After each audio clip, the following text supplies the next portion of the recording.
Me Tira para Dançar, parte da programação do 54º Festival de Brasília do Cinema Brasileiro. Essa edição do evento tem como tema o futuro do cinema e o cinema do futuro, e muitos dos assuntos que serão tratados aqui dialogam diretamente com essas questões, como formatos híbridos de realização e exibição, novas tecnologias e também os próximos desafios que cineastas, espectadores e produtores de festival de cinema terão de enfrentar.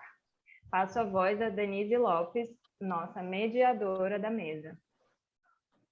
Bom dia a todos. É muito orgulho mediar essa mesa do filme da Ana Maria Magalhães, que abriu ontem, né, o mais longevo, mais político e mais querido Festival de Cinema do Brasil. Foi uma sorte, uma felicidade, uma coisa muito bacana o festival começar com esse filme, porque é um filme que traz o Brasil de volta, o Brasil que a gente ama e a arte da forma que a gente mais entende, né? Então, me pediram para apresentar a mesa e para eu me apresentar. Eu sou professora de cinema e doutora em artes visuais, né, pela Escola de Belas Artes da UFRJ, e uma amante do cinema.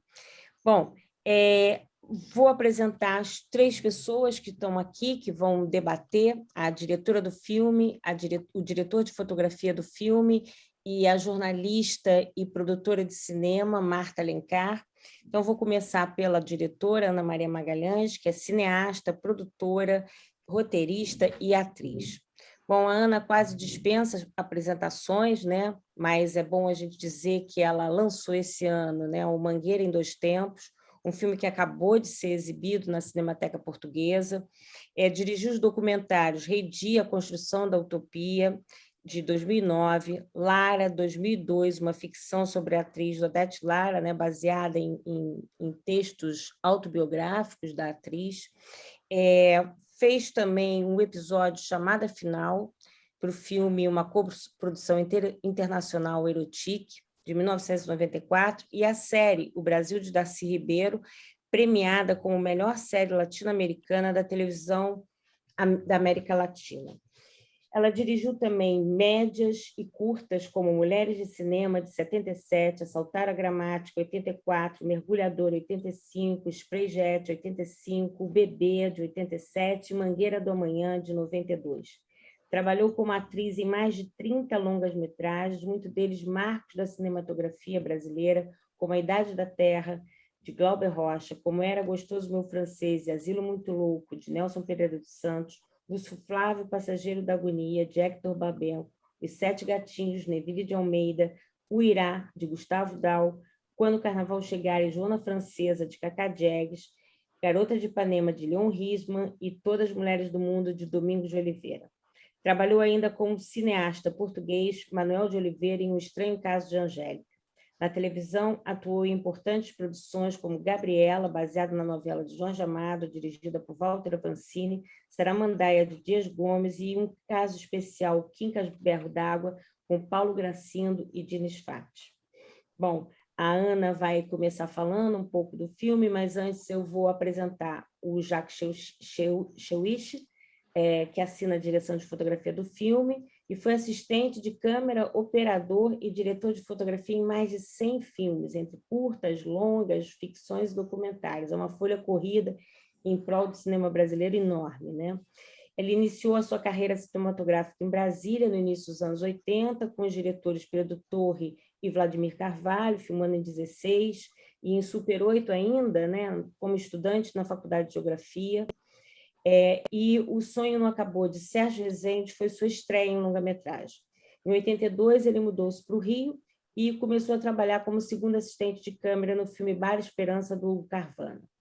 Entre suas mais diversas assinaturas na direção de fotografia se encontram 9 documentários com o parceiro Eduardo Coutinho: Edifício Master, O Fim e o Princípio, Babilônia 2000, Últimas Conversas, As Canções, Moscou, Peões, Jogo de Cena e A Igreja Presbiteriana no Brasil, filme desaparecido desde 99.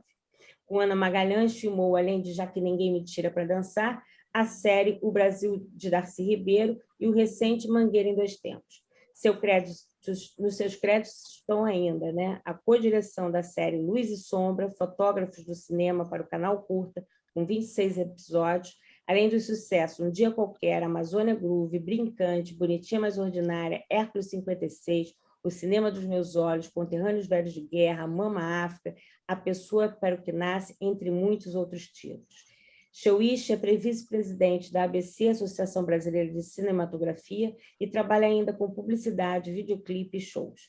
Marta Alencar, jornalista, agora vou apresentar a Marta, né? Jornalista, desenhista e produtora, esteve presente nos mais diversos acontecimentos da cena cultural brasileira e na resistência à ditadura. Com seu companheiro e sócio Hugo Carvana, fundou a produtora MEC Comunicação e produziu alguns dos maiores sucessos do cineasta e ator, como Casa da Mãe Joana e O Homem Nu. Em 82, assinou com Carvana, Denise Bandeira, Armando Costa e Euclides Marinho o premiado roteiro do filme Bar Esperança. Dirigiu o setor de rádio e televisão da Embrafilme de 77 a 79, coordenando a produção de programas semanais da TV Cinemateca e Coisas Nossas pela TVE. Roteirizou e co-dirigiu com Tetê Moraes o documentário O Sol, Caminhando contra o Vento, sobre o lendário jornal Escola, do qual foi diretora. Ingressou no jornalismo como desenhista e colunista do Caderno Feminino e do Segundo Caderno em O Globo. Foi redatora, subeditora do Departamento de Pesquisa do Jornal do Brasil, quando teve que fugir, né, do país para não ser presa. Na volta ao Brasil, foi editora e secretária de redação do Pasquim e coordenou a edição dos semanários durante a apelidada gripe, né, quando os principais colaboradores do jornal ficaram presos nos anos 70. Com Tasso de Castro, Marta foi editora do jornal Já, que circulou em 71, e da revista Careta, em 81. Em 82, coordenou a campanha eleitoral do Leonel Brizola e foi coordenadora de comunicação do Governo do Estado do Rio de Janeiro, de 83 a 87. Bom, então agora nós vamos a esse debate. Eu queria abrir, né, para Ana Maria Magalhães contar um pouco sobre a ideia desse filme que surgiu, né, quando a Leila ia completar 10 anos do seu desaparecimento, né, da sua morte, e agora, em 22, a gente está completando 50 anos, né? Então, desse desaparecimento. E é muito, muito interessante como a figura da Leila, né, só cresce com o tempo, né? Nesses tempos que nós estamos passando, né, de ataques à democracia, ataques à cultura, assistir esse filme foi um presente, viu, Ana? Muito obrigada, e queria que você, então, começasse a falar um pouquinho sobre isso.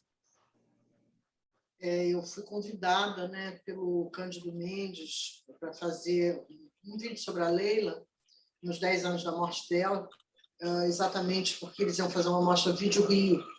E eu relutei muito em aceitar, porque eu era muito próxima, eu não sabia o que eu podia dizer, o que eu não podia, eu tinha um problema ético ali no meio, tinha uma série de coisas. Mas aí eles me convenceram com o argumento de que a família falou que se fosse eu, deixava. Então, aí eu entendi que aquilo era uma missão, não era se eu queria ou não queria, se eu podia ou não podia, eu tinha que. Então, eu falei, tudo bem. E foi incrível, porque no segundo dia de gravação, eles saíram do filme e não tinha mais dinheiro. Ou seja, foi só para me empurrar para fazer, né? Eu tive que me virar, a equipe foi muito compreensiva, porque tinham recebido a metade do dinheiro e toparam fazer sem receber mais nada. Depois, a edição foi problemática também, porque não tinha recurso, foi bem sofrido. O Tarso ajudou um pouco, porque eu ia para São Paulo editar, e eu fazia uns programas tipo Hebe Camargo, Gugu, para arrumar dinheiro, né, para poder tocar o projeto. E o Tarso me levava para jantar, para almoçar, ele me dava uma força assim, de companhia, de apoio mesmo, né, moral. E, enfim, então foi assim, um processo duro, né, difícil, sozinha, sem nada, sem ninguém. Às vezes um apoio, o Gustavo arrumou assim, uma permuta com a Embravídeo, que era uma empresa que tinha no Rio, ia fazendo essas coisas. O Olhar Eletrônico entrou também com edição, e foi por aí. Mas, naquela época, era muito mal visto o vídeo, sobretudo pelos cineastas, né? Todo mundo me olhava torto, porque não se fazia vídeo. E eu estava fazendo um vídeo. Isso era como assim, romper uma barreira, mas assim, é bem o estilo da Leila, né? É você não ir pela cabeça dos outros ou porque as pessoas fazem normalmente, é você fazer o que está no teu instinto, o que está no teu coração e o que está para frente. No final, o vídeo venceu e hoje todo mundo grava em vídeo, de modo que não tem problema. E aí foi isso. Aí o roteiro foi assim também um processo, porque eu tinha 3 filhos pequenos, então eu tinha que escrever de noite, depois das 10 da noite. Eu ficava sozinha em casa, na sala, eles dormindo, e eu escrevia. E a Leila aparecia muito, batia a janela, batia a porta, ventania, era uma coisa assim, uma presença constante, sonhos, mais sonhos, e ela teve muito junto de mim nisso tudo, ao ponto de que um dia eu sonhei com ela dizendo para mim que tinha que cortar, que estava muito longo. Eu falei, nossa senhora, era uma coisa assim muito, muito presente, ela. Fosse do meu inconsciente, fosse porque isso, o espírito está aí, fosse o que fosse. Mas o importante é que eu tinha compreendido que a memória dela tinha que permanecer e que eu era a pessoa escolhida para fazer isso e que eu tinha que fazer isso. Pois bem, eu fiz, o filme ficou guardado porque o cinema não lançava filme em vídeo, e aí houve um outro acaso, digamos, entre aspas. O acaso foi o seguinte, eu mandei uma série de filmes para a Cinemateca Brasileira digitalizar, uma série, uns 3 ou 4. E o Lara, que estava na lista, foi digitalizado nos Estados Unidos, que vendeu para lá. Então, abriu um espaço. Nesse espaço, eu resolvi digitalizar a Leila. Acontece que a pessoa encarregada de digitalizar, um restaurador, o Fábio Fracaroli, que tinha sonhado com a Leila 2 dias antes. E no sonho, a Leila dizia para ele, você tem que me apresentar a sua filha. E ele ficou muito impressionado quando ele chegou na Cinemateca e encarregaram ele de digitalizar esse filme. Ele me conhecia, porque também ele tinha feito a restauração da Idade da Terra. E eu tinha apreciado muito o trabalho dele. O trabalho do Fábio é um trabalho de excelência. Eu tinha tido uma reunião, eu presenciei uma reunião do Glauber com o Luiz Carlos Barreto sobre a fotografia da Idade da Terra, quando a gente estava filmando. O Glauber me carregou para um bar para conversar com o Luiz Carlos, fui de companhia, e o Fábio tinha sido muito fiel na restauração à ideia do Glauber, inicial da fotografia. Então, era uma pessoa que eu respeitava. E o Fábio me ligou para dizer, olha, o teu filme vai morrer. E esse filme é muito importante, ele não pode morrer. Aquilo me deixou um pouco assim, porque eu não achava o filme nada importante. Eu achava que era uma coisa, assim, um vídeo que eu fiz. Não tinha, eu sabia, claro, da importância da Leila, mas eu não me via assim, eu nunca tive essa pretensão de ser uma cineasta, Eu não gosto muito de coisa pretensiosa, para dizer a verdade. Não gosto muito dessas coisas. Oh, eu sou uma grande artista. Detesto essa mistificação. Então, eu não me sentia assim. Mas ele falou de uma maneira comigo que me chamou às falas, né? Isso foi em 2015. E aí eu e ele trabalhamos o ano inteiro, pegando materiais, filmes e tudo isso para poder fazer o filme, né? Só que no fim do ano eu tinha gasto um dinheiro, eu não tinha mais dinheiro para continuar, o Fábio também precisava trabalhar porque ele tinha sido despedido da Cinemateca, e tudo foi incrível, que enquanto estava a Cinemateca, a gente pôde fazer tudo lá, as digitalizações das fotos, pegar as fotos que interessavam, peguei as autorizações, tudo. Então, quando a Cinemateca fechou, eu já tinha pego tudo que eu precisava. E parei aí. Fiquei um pouco assim acuada, porque como é que eu vou fazer, como é que eu não vou fazer. Mas aí, depois de um tempo, depois que eu fiz a Mangueira, que era uma outra coisa que eu sentia que eu tinha que fazer, que eu tinha que fazer isso pelas meninas e tudo, eu decidi que eu ia fazer isso. Porque eu vi que a Leila estava muito esquecida. Eu nem me toquei que eram 50 anos da Leila, entendeu? Eu simplesmente tive uma sensação de que a Leila não podia continuar esquecida desse jeito. E que a memória dela não podia se perder. Até para não ser em vão tudo que ela passou e tudo que ela fez, né? Então, eu tomei... O filme é muito amoroso, né? O filme é muito dessa relação de vocês duas, uma amizade muito grande, né? Vocês dividiram casas durante muito tempo. Isso fica muito claro no filme, né? Esse amor. E é amoroso como ela, né? Como ela era amorosa, né? Nós nunca brigamos, nenhuma vez. Tivemos, às vezes, ela me chamou atenção por uma coisa ou outra, né? Tivemos, assim, conversas. Nunca brigamos. vivemos sempre todo o nosso convívio, no set de filmagem, na casa dela, nunca teve assim uma competição, nunca teve, não me lembro de uma rusga, entendeu? Nada. Então era uma coisa muito boa, muito alegre, e era uma felicidade quando a Leila vinha de São Paulo, de novela, e me ligava, vamos para a praia, cedinho, 6 horas da manhã, porque só nós duas, né? Ninguém vai para a praia às 6 horas da manhã. Aí a gente ia, aí ia para a sauna, aí depois ia comer. Uma vez a gente foi grávidas, eu falei para ela que eu estava com um desejo louco de comer lagosta, eu não aguentava mais vontade de comer lagosta.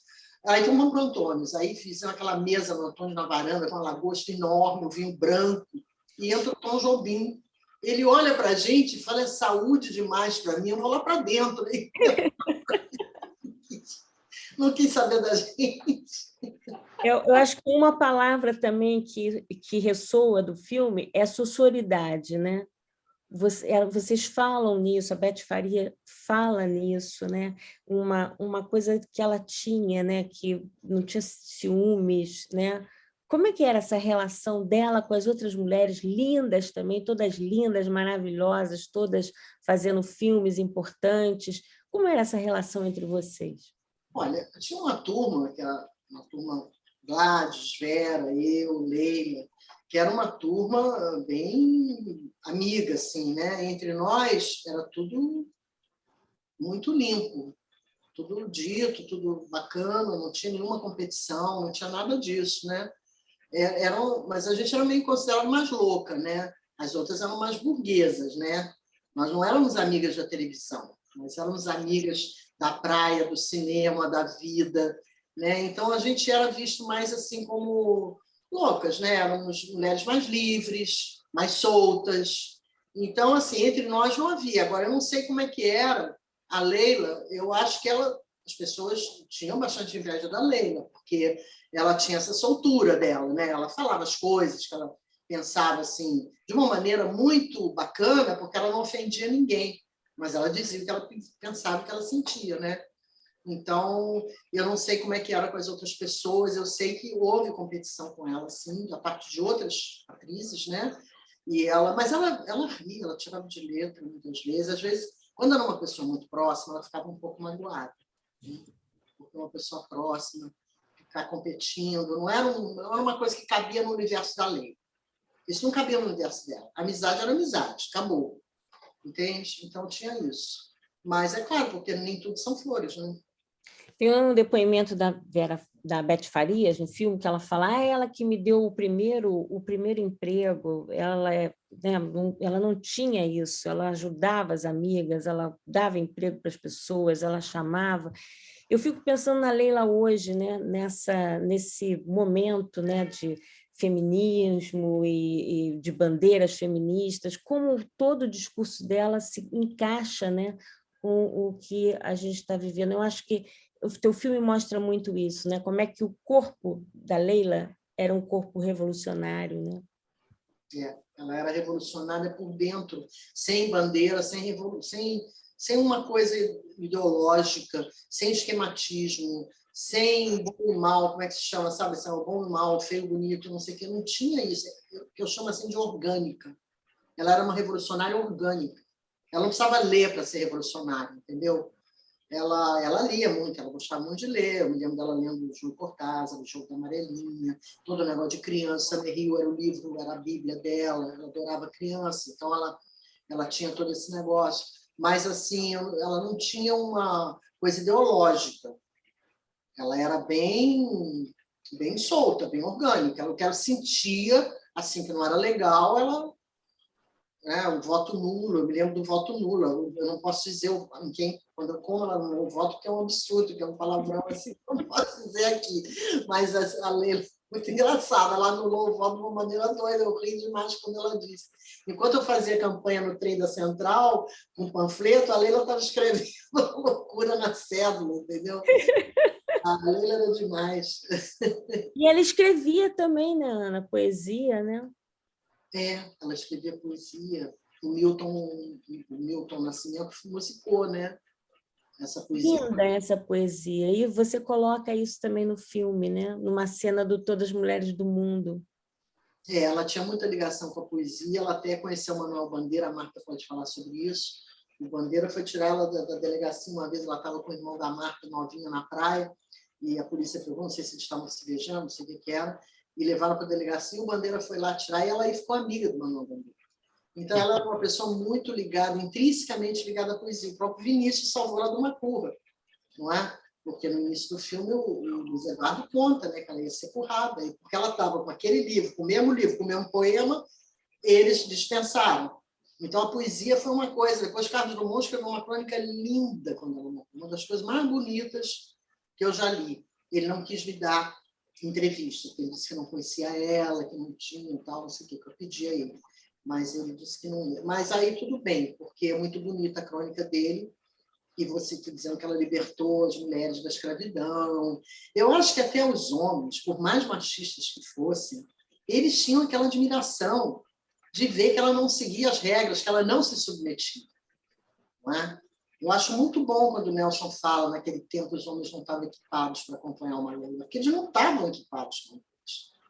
Eles tinham uma outra mentalidade, eles não admitiam certas coisas. Então, surpreendia como o Tarso se surpreendeu com ela dizendo, se você falar mal da sua ex-mulher, eu não namoro mais você.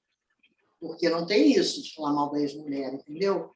A Leila, eu nunca vi a Leila falar mal de ninguém, uma coisa assim, ela não falava mal de ninguém.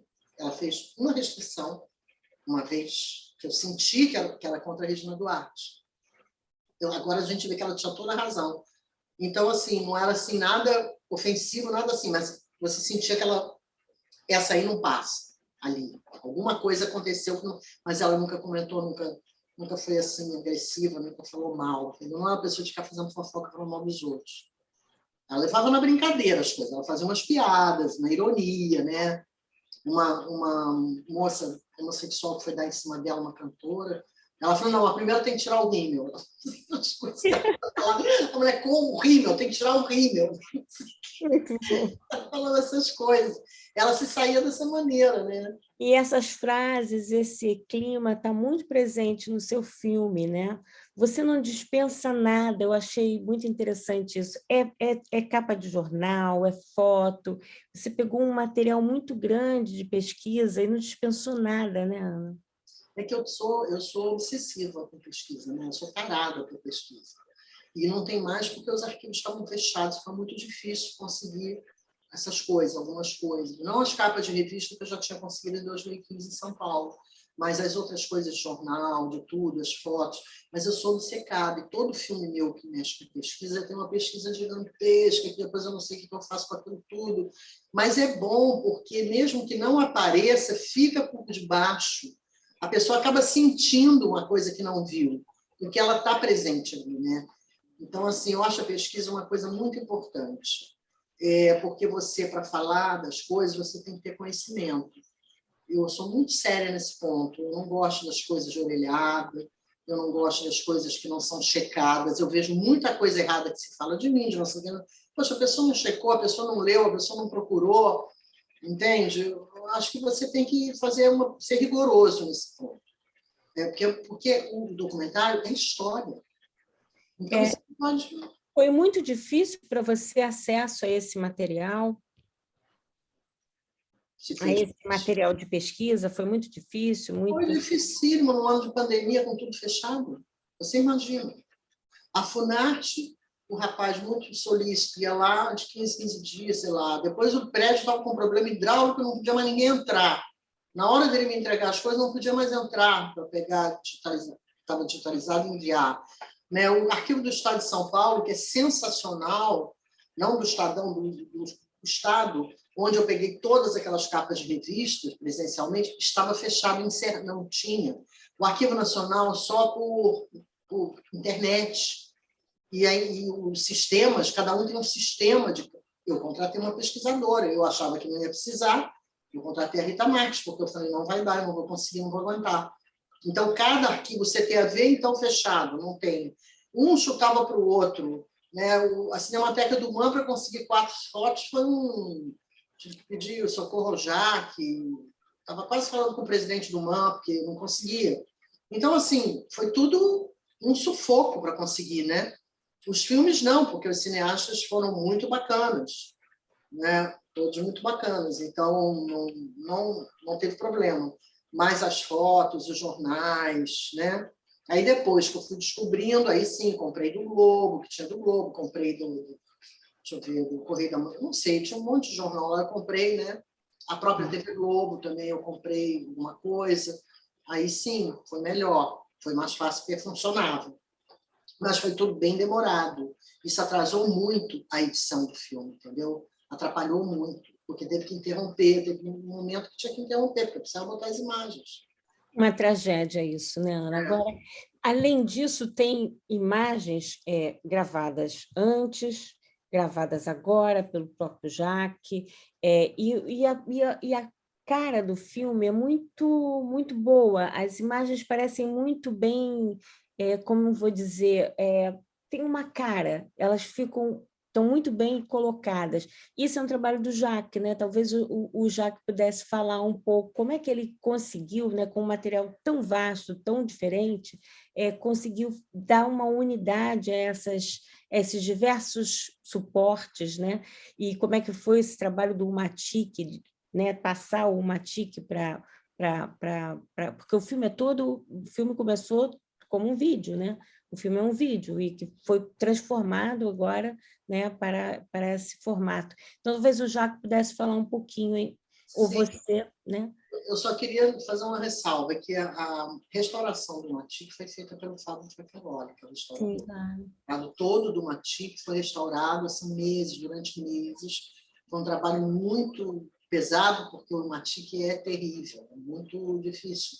Agora, o Jacques tem todo o mérito justamente de ter dado o equilíbrio, fora a fotografia dele. Que esse material já devia estar quase sendo perdido, não, Ana? Porque não, já estava deteriorado. Teve coisa que eu tive que botar off, entendeu? Teve coisa que ficou off que eu não tinha como botar in, porque eu não dava. Ainda bem que você conseguiu, hein, Ana? Porque é um material maravilhoso, né? Então, aí eu quero até agradecer ao Jacques, porque ontem, Jacques, quando eu vi o filme, nossa, como a fotografia estava bonita, já Copacabana, aquelas praias, estavam lindas, Ipanema, estava tudo muito lindo, a luz, aquela luz do entardecer de Ipanema, aquela que a gente filmou, que depois corta por todas as mulheres adorinhas saindo da água, Paulo José, parecia que estava tudo assim numa sequência só, entendeu? Apesar da luz ser diferente, de um ser preto e branco de cor, de tudo isso, ficou tudo como se fosse uma sequência só, entendeu? Muito bom, meus parabéns. Fiquei muito feliz. Jacques, liga o som. Posso falar? Posso. Não, eu fico muito feliz, Ana e Denise, por vocês terem gostado tanto, principalmente o diretor. Quando o diretor gosta, Denise, para a gente é maravilhoso, porque faz com que as coisas aconteçam, né? Na nossa vida. É por aí mesmo, é coisa de vida. Então,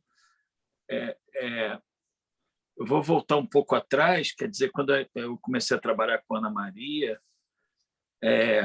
lá no Darcy, que também era um personagem incrível, de descoberta para mim também. Bom, eu venho de Brasília, né? O Darcy é muito presente em Brasília, né? A história de Brasília. Então, eu tinha essa ligação.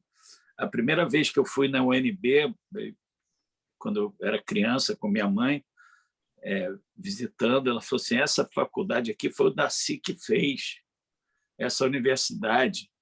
Sabe, isso ficou na minha cabeça. Pois bem, não vou entrar muito nessa, senão são horas de conversa. E aí, depois do Darcy, o Mangueira em Dois Tempos, que também é um filme interessante, Ana, porque todos os filmes que a gente fez têm materiais de outros, né? São materiais de época, de outros fotógrafos. O Mangueira também é a mesma coisa, né? Que vem do Mangueira do Amanhã, que é lindo também. E, já que ninguém me tira para dançar, não fugiu a isso. Então, eu gosto muito da marcação de luz, como a gente chamava. Hoje é colorização. eu gosto muito, eu sempre fui muito ligado nessa parte, na época do telecine, que se passava de filme para vídeo, para etc., publicidade. Eu sempre gostei dessa parte. E no filme da Leila, eu precisava encontrar um caminho para juntar todas essas coisas. E aí apareceu a placa da rua da Anita Garibaldi, que também é um personagem, né? Muito forte. E nessa placa tinham todas as cores que eu precisava, que o Matic trazia, e eu poderia juntar com os outros materiais. Aí eu falei, Ana, olha aqui, o que você acha? A palheta ali com o colorista Bernardo Brick, lá da Link, a gente foi trabalhando e demos uma... Porque tem uma coisa de sorte também, né? Das coisas se encaixarem.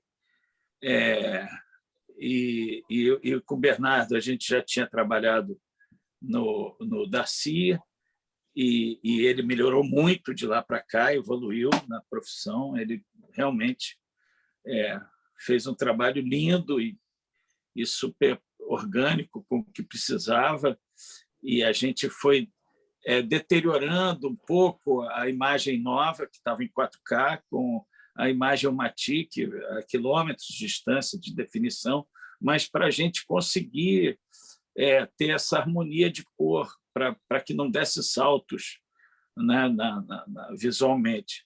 E aí foi acontecendo, e, claro, sempre a gente bota mais escuro, mais claro, não sei o quê, sempre tem essa conversa ali na sala, que é importantíssimo. Mas, do ponto de vista de colorização, eu acho que a gente se deu bem, sim.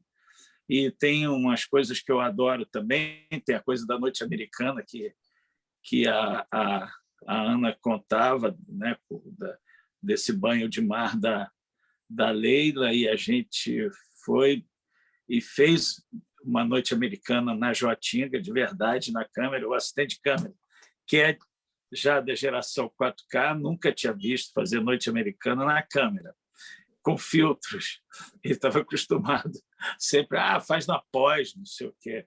Ele ficou impressionado, mas dá para fazer assim? Eu falei, assim que eu só sei fazer assim, porque aprendi no negativo e tal. E aí a gente juntou com o material da Leila nadando. E aí, sim, essa parte era dia e virou noite. Americana, que é a noite explica para a gente o que é essa noite americana, porque os leigos não sabem. A noite americana é o que os americanos chamam day for night, que você filma de dia como se fosse noite. Tem um filme do Truffaut maravilhoso, que é em relação à noite americana, ele usa esse título porque é emblemático, porque tem cenas que você não consegue iluminar, principalmente cenas de batalha à noite, no deserto. Como é que você faz para fazer isso? É à noite. Onde você bota a luz? Não bota, né? Então, os fotógrafos inventaram isso, no preto e branco ainda, de fazer um processo fotográfico de subexposição, filtros, etc. E colocando uma luz onde pode, para ter essa sensação. Claro que é muito fake. A noite americana, quando eu era criança, eu ficava vendo, filmou de dia, né? Brincando com meu irmão. Isso filmou de dia. A gente descobria logo, né? Mas é o que havia para se fazer. Então, como é que eu vou fazer a Joatinga à noite? A Praia da Joatinga, né? É onde se passou, onde a Leila estava nadando. Não tem jeito, imagina. É um orçamento, mas é um orçamento mais Sim. que hollywoodiano, sei lá. Não, Ficou muito bonita essa fez. cena. Ficou muito bonita essa cena. Aliás, tem muito mar no filme, né? Tem. E aí tem a praia, que a gente fez também de dia. Tem uma nuvem que apareceu ali, que eu acho linda também, por acaso, uma nuvem, de repente, solitária na praia de Ipanema e Copacabana. Enfim, a gente fez alguns dias para compor o que precisava, os prédios onde ela morou, ruas, etc. E eu queria só aproveitar também para dizer que, quer dizer, os materiais antigos, para quem quiser saber, foram filmados, fotografados pelo Guerrinha, pelo João Carlos Horta e pelo Marco Bottino, mais conhecido como Sabonete. Eles já também não estão entre nós, os três. Mas foi uma honra também trabalhar com o material deles, porque são fotógrafos que eu conheci quando comecei a filmar no Rio de Janeiro. E aproveitando também o seguinte, para mim foi o segundo encontro com a Leila, porque eu fiz o filme do Bigode também, com a Luiz Cardoso. Então, foi um reencontro com ela, né? Lá era uma ficção. Esse aqui eu pude mexer mais. Esse eu fiquei mais perto da Leila, porque eu estava perto da Leila de verdade, né? E tem uma sequência genial, que é a Luísa Cardoso se preparando para entrar em cena no show de Vedete, que aí corta para a imagem da Leila no show de Vedete. Aquilo ficou lindo. E o tratamento da imagem parece igual, né? Ela sai, sobe a escada, fala, como é que é? Te cuidas, não, sai da lama, jacaré, e aí ela entra no show. E aquilo ficou perfeito, né? Ficou perfeito a emenda. Várias emendas assim no filme que ficaram muito boas. Mas o importante é dizer o seguinte, que essas coisas só acontecem quando você tem um diretor parceiro, sabe, que está interessado que a coisa fique boa, o filme fique bom. Se você pega uma pessoa que é preguiçosa, que não está afim, nada disso acontece, espalha, esparrama, você eu não estaria abrindo o Festival de Brasília do Cinema Brasileiro, o 54º. Quer dizer, se o filme está abrindo o Festival de Brasília, que para mim também é uma honra fantástica estar aqui, porque eu comecei a ir ao Festival de Brasília ainda estudante e vendo as pessoas passarem ali e depois, enfim, estar aqui com vocês, para mim é maravilhoso. E a Leila, né, que sempre esteve presente nas conversas de casa das pessoas, dos adolescentes. A Leila foi libertária, ela abriu esse processo todo, né? E o Festival de Brasília é muito importante, era muito importante. A Leila era importante no Festival de Brasília. Eu me lembro no começo, as pessoas, quando eu comecei a ir, né, as pessoas sempre se lembravam, a Leila na piscina, a Leila não sei o quê. Enfim, ela tinha um peso ali. E tem cenas dela na piscina, né? A Ana talvez até pudesse falar. Tem cenas da Leila, não é, Ana? Na piscina, no Festival de Brasília, não tem no filme? Aquelas cenas do Orlando Brito, que é o mesmo fotógrafo das fotos da ditadura, um grande fotógrafo do Brasil, Orlando Brito, um querido amigo. Conheci ele ali nesse festival quando ele tirou fotos nossas na piscina. E ele tirou até uma em que eu e Leila dávamos um selinho, que virou capa de jornal lá, que foi um escândalo naquela época. Não podia, selinho, duas mulheres. Nada demais, a gente estava nadando. E aí aquelas fotos flagram o flerte dela com o Rui, o início do namoro dela, o primeiro dia de namoro dela com o Rui. Eles estão se olhando ainda, eles ainda estão assim, se flertando mesmo, né? Por isso, quando eu fechei as unhas, é que eu vi, porque eu não tinha notado. Eu tenho essas fotos há muito tempo. O Orlando me mandou essas fotos há muito tempo. Mas aí, quando eu fui trabalhar no filme, eu falei, vai fechando para eu ver e vai vendo. Aí você vê que um está olhando para o outro, assim, nas duas fotos também, dentro d'água, eu estou conversando com ela, mas ela está com o olho lá no Rui, o Rui está com o olho nela. Então, aquele é a gênese do namoro dela, né? O começo da Janaína ali, né? A gênese da Janaína, né? É muito legal o que é a fotografia, né, Jaque? Você vê, o cara capta um momento da vida e aquele momento da vida representa muito. Né? A fotografia ela tem esse poder, né? De juntar as coisas. E eu acho que o filme, o nosso filme, ele tem essa... Eu falo nosso porque eu acho que é meu também. Claro. Então, ele tem essa coisa de juntar esses tempos todos, né? Eu acho que você foi muito feliz com isso. Essa coisa da espera, do tempo também tem a ver, né? Às vezes você não sabe por que. Pô, esse filme de 82 eu comecei a filmar e não conseguia fazer nada. Não, é porque ele precisa desse tempo. Você precisava desse tempo para acabá-lo, sabe? Para juntar as coisas. É difícil o cineasta entender que pode voltar lá e resgatar esse material, né? Eu tenho um projeto que eu estou filmando há anos, você sabe disso. Eu comecei a filmar o Mário Carneiro em 91, no Festival de Brasília, com a Fernanda Borges. E o filme está aí até hoje. Eu não consegui acabar, porque também sem dinheiro, sem não sei o quê. Mas é um filme que vai existir em algum momento. Não sei se eu consigo acabá-lo, mas alguém vai acabar. Então, assim, eu acho, Ana, que é importante você... Foi importante para você ter esse tempo também, porque eu acho que agora o filme tem um peso, ele tem uma forma, ele tem um distanciamento, né? Até para você sentir o que você sentiu, a tua saudade, né? Colocada na tela. Eu acho que o Mangueira também tem um tempo, né, mais preciso, vamos dizer. Né? O Mangueira também trabalha com o tempo. O Darcy também trabalha com o tempo. Olha só, 3 filmes. Cinema trabalha com o tempo, né? O cinema. Mas é porque, às vezes, não fica tão claro isso como agora ficou para mim nos filmes que a gente fez juntos. Então, é porque essa coisa assim que você falou do tempo, eu senti muito isso em relação à ditadura, a parte da Leila na ditadura.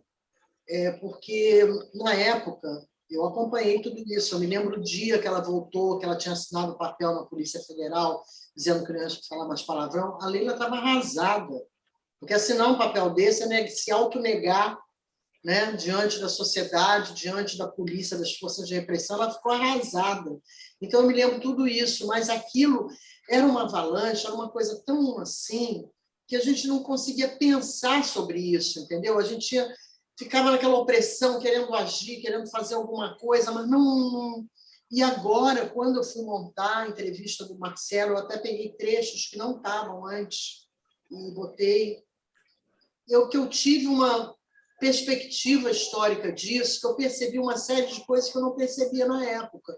Por exemplo, aquela perseguição do Carlos Manga no Homem do Sapato Branco, sei lá, um programa lá, fizeram com a Leila, que a Leila saiu aos prantos do programa e voltou para a análise. Pegou um ônibus, veio para o Rio, lembro dela chegando na casa da Vera, chorando, voltou para a análise, porque eles arrasaram, chamavam ela de puta para baixo. E ela não sustentou, então ela achou que ela não estava pronta em relação ao pensamento dela, entendeu? Ela achou que o mundo dela era fraco. Eles arrasaram com ela. Isso foi feito, hoje eu vejo, e por isso eu botei no texto, isso foi feito porque isso foi orquestrado. Quando a ditadura fez o que fez, ela disse, galera, pode atacar. E as tropas atacaram. Então, ela levou esse tipo de reprimenda pública, né? De dizer, cala a boca, você é uma prostituta, não tem... E fora o desemprego, porque eu também não podia mais trabalhar. E eu me lembro de um produtor dizendo na casa dela, quando a Leila vai dar uma entrevista, corre todo mundo para o corte. Todo mundo apavorado por causa da censura, vai tudo para o corte. Vai ter que cortar, vai ter que cortar.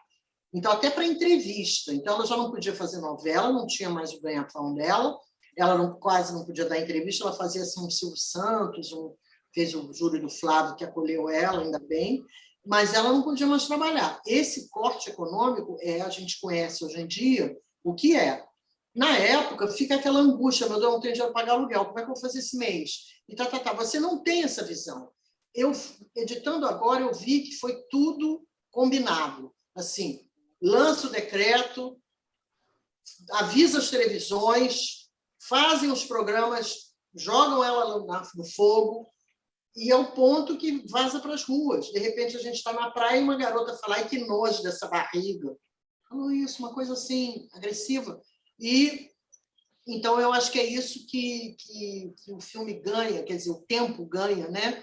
porque você enxerga de longe aquilo que você viveu lá dentro, que você não conseguia ver, porque era aquele negócio que nem, sabe, que nem uns assaltantes quando te cercam e você não percebe que está sendo assaltado, né? Você está ali no meio, você está achando que tem um monte de gente, não tem, tem 2 ou 3, simplesmente eles não te deixam se mexer.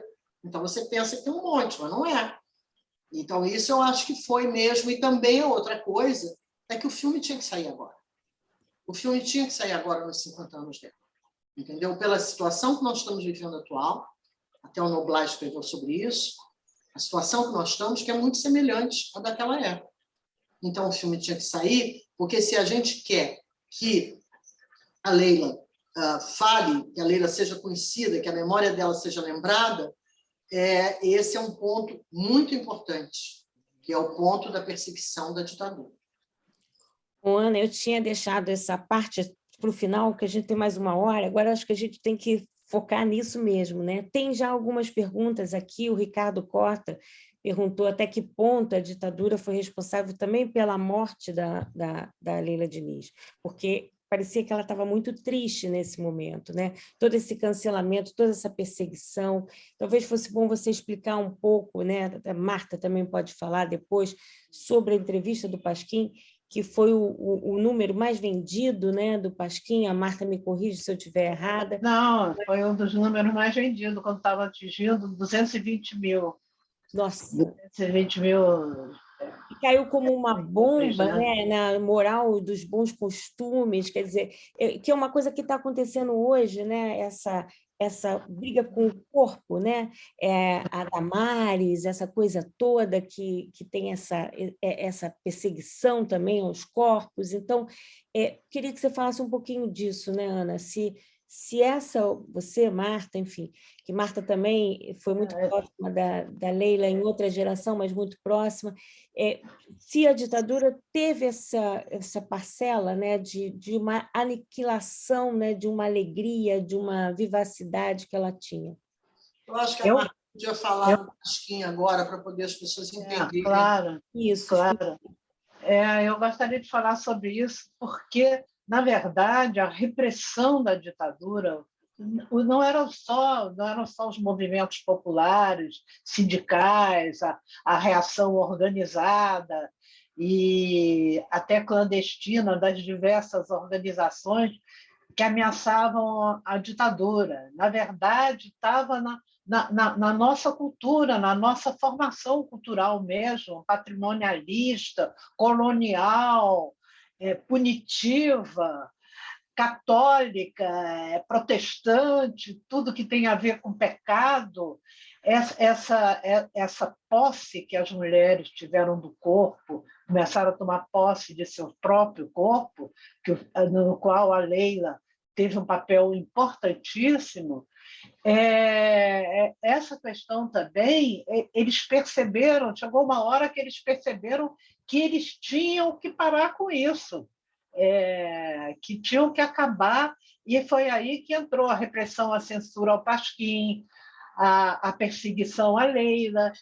Eu me lembro, a Ana estava contando essa história da barriga, do nojo da moça na praia com a barriga da Leila. Eu nunca fui tão ousada assim. A Leila, a Aninha eram um pouco mais novas do que eu, eram mais novas do que eu, bem mais novas do que eu, mas eu aprendi muito com elas, eu admirava muito esse despojamento, essa certa ferocidade do prazer de viver, de se entrar, estar debaixo do sol, mergulhar, a praia. E por que não mostrar a barriga? Realmente, a Leila foi a primeira, foi a primeira a exibir publicamente a sua barriga. Uma das primeiras, né? Mas quando eu fui, na verdade, o episódio do Pasquim, que a gente chamou de gripe durante a ditadura,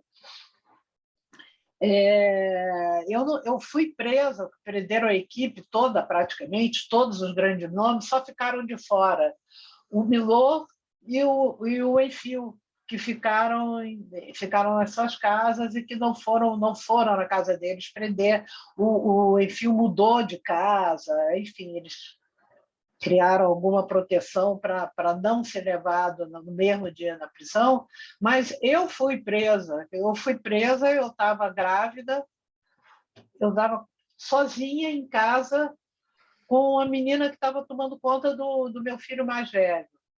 E eu já estava grávida, mas trabalhando bastante no Pasquim, virando noite, fechando as edições, criando novas páginas para substituir as páginas que a censura cortava, né? Você produzia um jornal de 80 páginas para editar 24, porque eles iam passando a tesoura, passando o lápis vermelho, e a gente tinha que ter muitas outras páginas já montadas, já editadas, para ir substituindo. Era essa a verdade, né? Além dos anúncios que eles cortaram e tudo. Então, quando eles me levaram, e me levaram prática de uma maneira meio violenta, teve até revólver nas minhas costas, eu estava em casa sozinha, tinha virado à noite ajudando a fechar o Pasquim, fiquei para dormir até mais tarde um pouquinho, uma menina que estava lá em casa ajudando a tomar conta do Pedro dentro do cercadinho,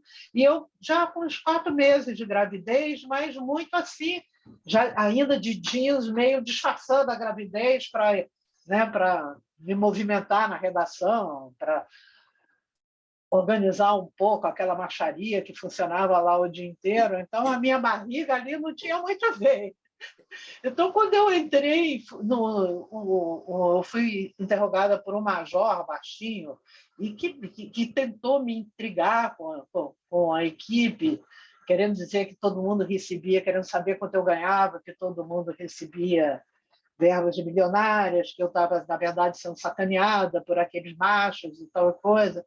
E eles passaram a madrugada inteira me interrogando, até que chegou uma notícia que foi alguém no estado de São Paulo tinha achado que eu já tinha sido presa e sabia que eu estava grávida. Então, saiu uma notinha pequena, na véspera disso, saiu uma notinha pequena que apareceu, foi publicada no dia que eu fui presa, dizendo que uma das pessoas, uma das jornalistas da equipe do Pasquim, presa, está grávida, a Marta Alencar. Aí teve aquele general Hugo Gabriel, que era o comandante daquela área, do QG de paraquedistas, onde os meus colegas estavam, e que soube disso e mandou soltar. Não, ela está grávida, achou melhor mandar soltar, que era casada com um ator conhecido, um Carvana, estava grávida. Então, eles me botaram de volta, me levaram encapuçada, o revólver nas minhas costas. Eu tive tempo e passou uma amiga minha, assim, de passagem, quando eu desci pela calçada, que eu morava ali ao lado da Montenegro, hoje em dia Vinícius de Moraes, em Ipanema, passou uma amiga, eu falei, avisa todo mundo que estão me prendendo, não sei o quê. Aí avisaram lá em casa, e eu fui levada assim, de uma forma muito violenta, mas não... Terminou o interrogatório, que eu passei a noite toda, eles me depositaram, eles me botaram outra vez na Kombi, sem mais palavras, me devolveram em casa de manhã, entendeu? Marta, você se autoexilou em Paris, não é isso? Você foi embora? E na época que foi editada, quando foi editada essa entrevista da Marta, você estava fora. O Paulo de Tarso é que editou? Não, quem editou, na verdade, quem fechou a entrevista, não me lembro mais quem foi nessa época, mas o Jaguar comentava, quer dizer, ele já tinha inaugurado esse estilo de entrevista quando ele transcreveu a entrevista do Ibrahim Suede, aí que botou de qualquer maneira, sem passar por copy 10, que nem nada. Que foi a coisa que marcou, que foi colocar os palavrões todos da Leila, né? Que ela falou, parece sei lá, mais não de 70 palavrões, né? Mais de 70 falou mais de 70 palavrões, e aí transformar em signos, né? Signos, né? Aquelas coisas, cifras, asteriscos, mas era uma série de símbolos, né? Então, isso também virou um estilo, né? E essa virou linguagem, né? Todos dizem que foi o estopim para a censura prévia, né? Se chamou até lei de Diniz ficou apelidado de Lei. Sim, mas, na verdade, a entrevista saiu publicada um pouco antes da prisão. Teve um espaço de tempo aí, mas em que eles já mobilizaram todos os aparatos deles para começar a agir de uma forma mais concreta.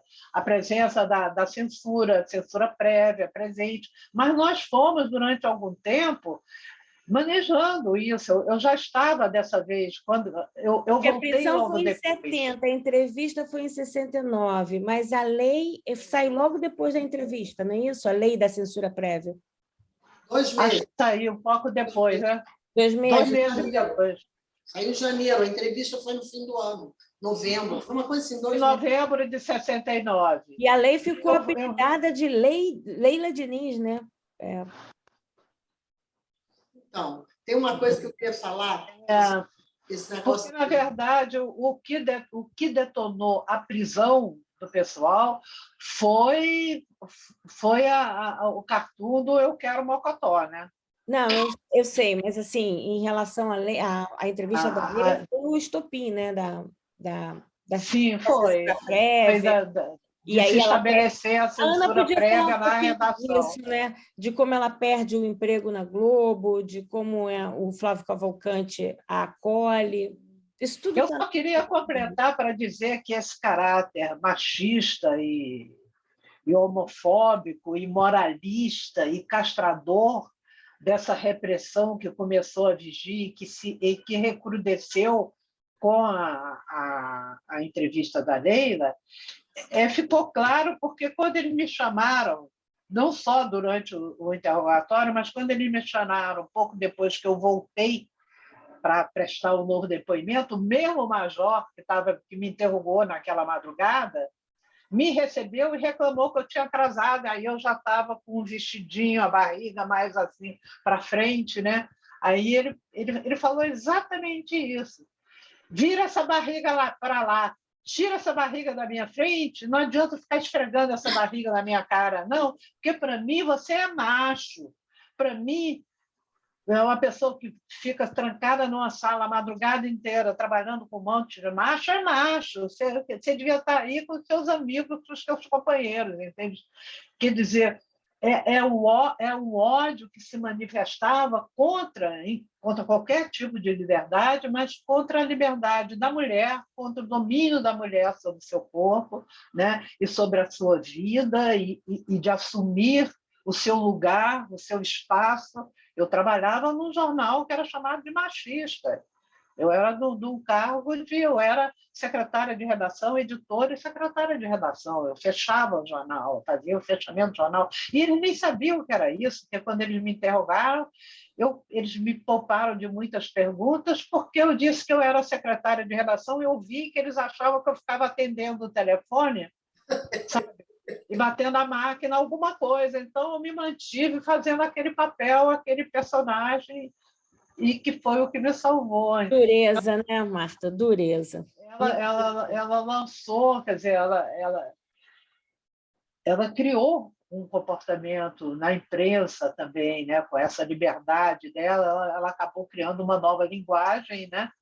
E esses palavrões foram assimilados. Hoje, Ana, eu fico pensando na Leila hoje, o que a Leila estaria falando hoje, fazendo? Cara, eu sempre penso nisso, até em relação ao Carvana, que também sempre foi contestador, sempre desprezou essas convenções. Eu fico pensando, o Tasso, a Leila... Tem uma cena linda estaria pensando os dois nisso, dançando. né? Vocês querem ver um trechinho do filme ou não?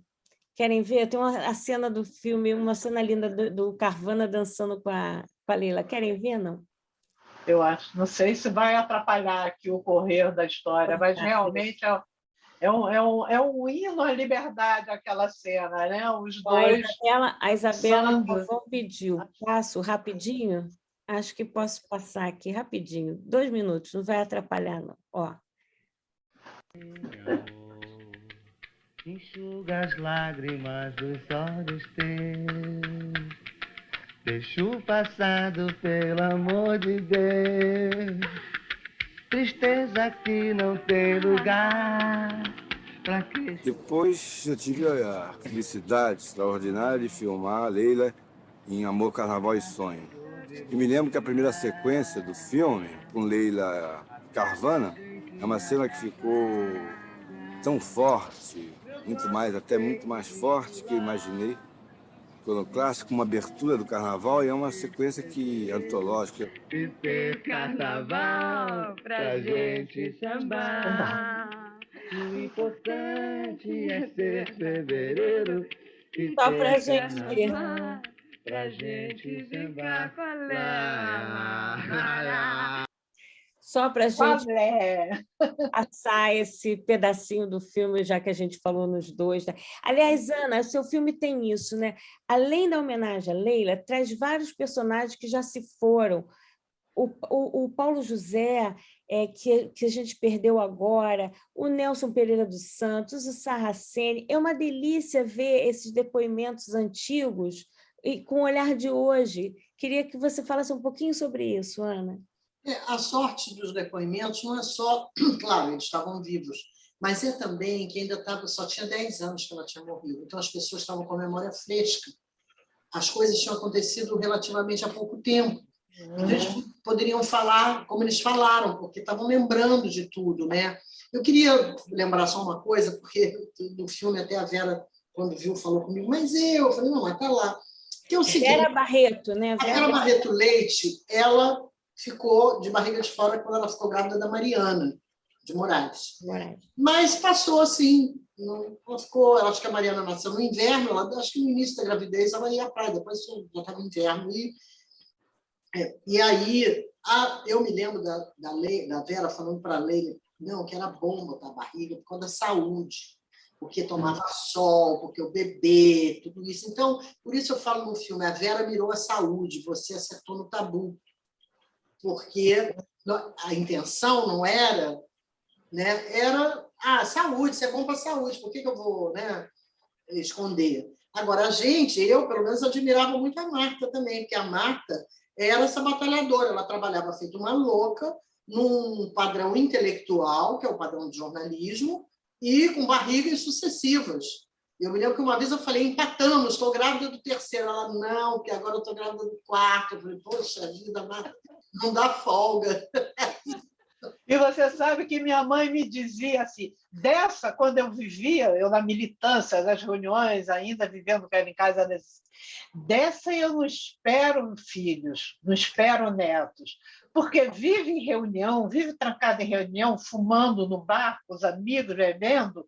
Essa aí eu não espero. Acabou que eu tive 4 filhos. E o meu irmão mais velho só foi ter o 4º filho muito depois de mim, meio que seguindo o meu exemplo. E o nosso grupo de amigas, várias tiveram 3, 4 filhos, né? Marieta teve 4 filhos, né?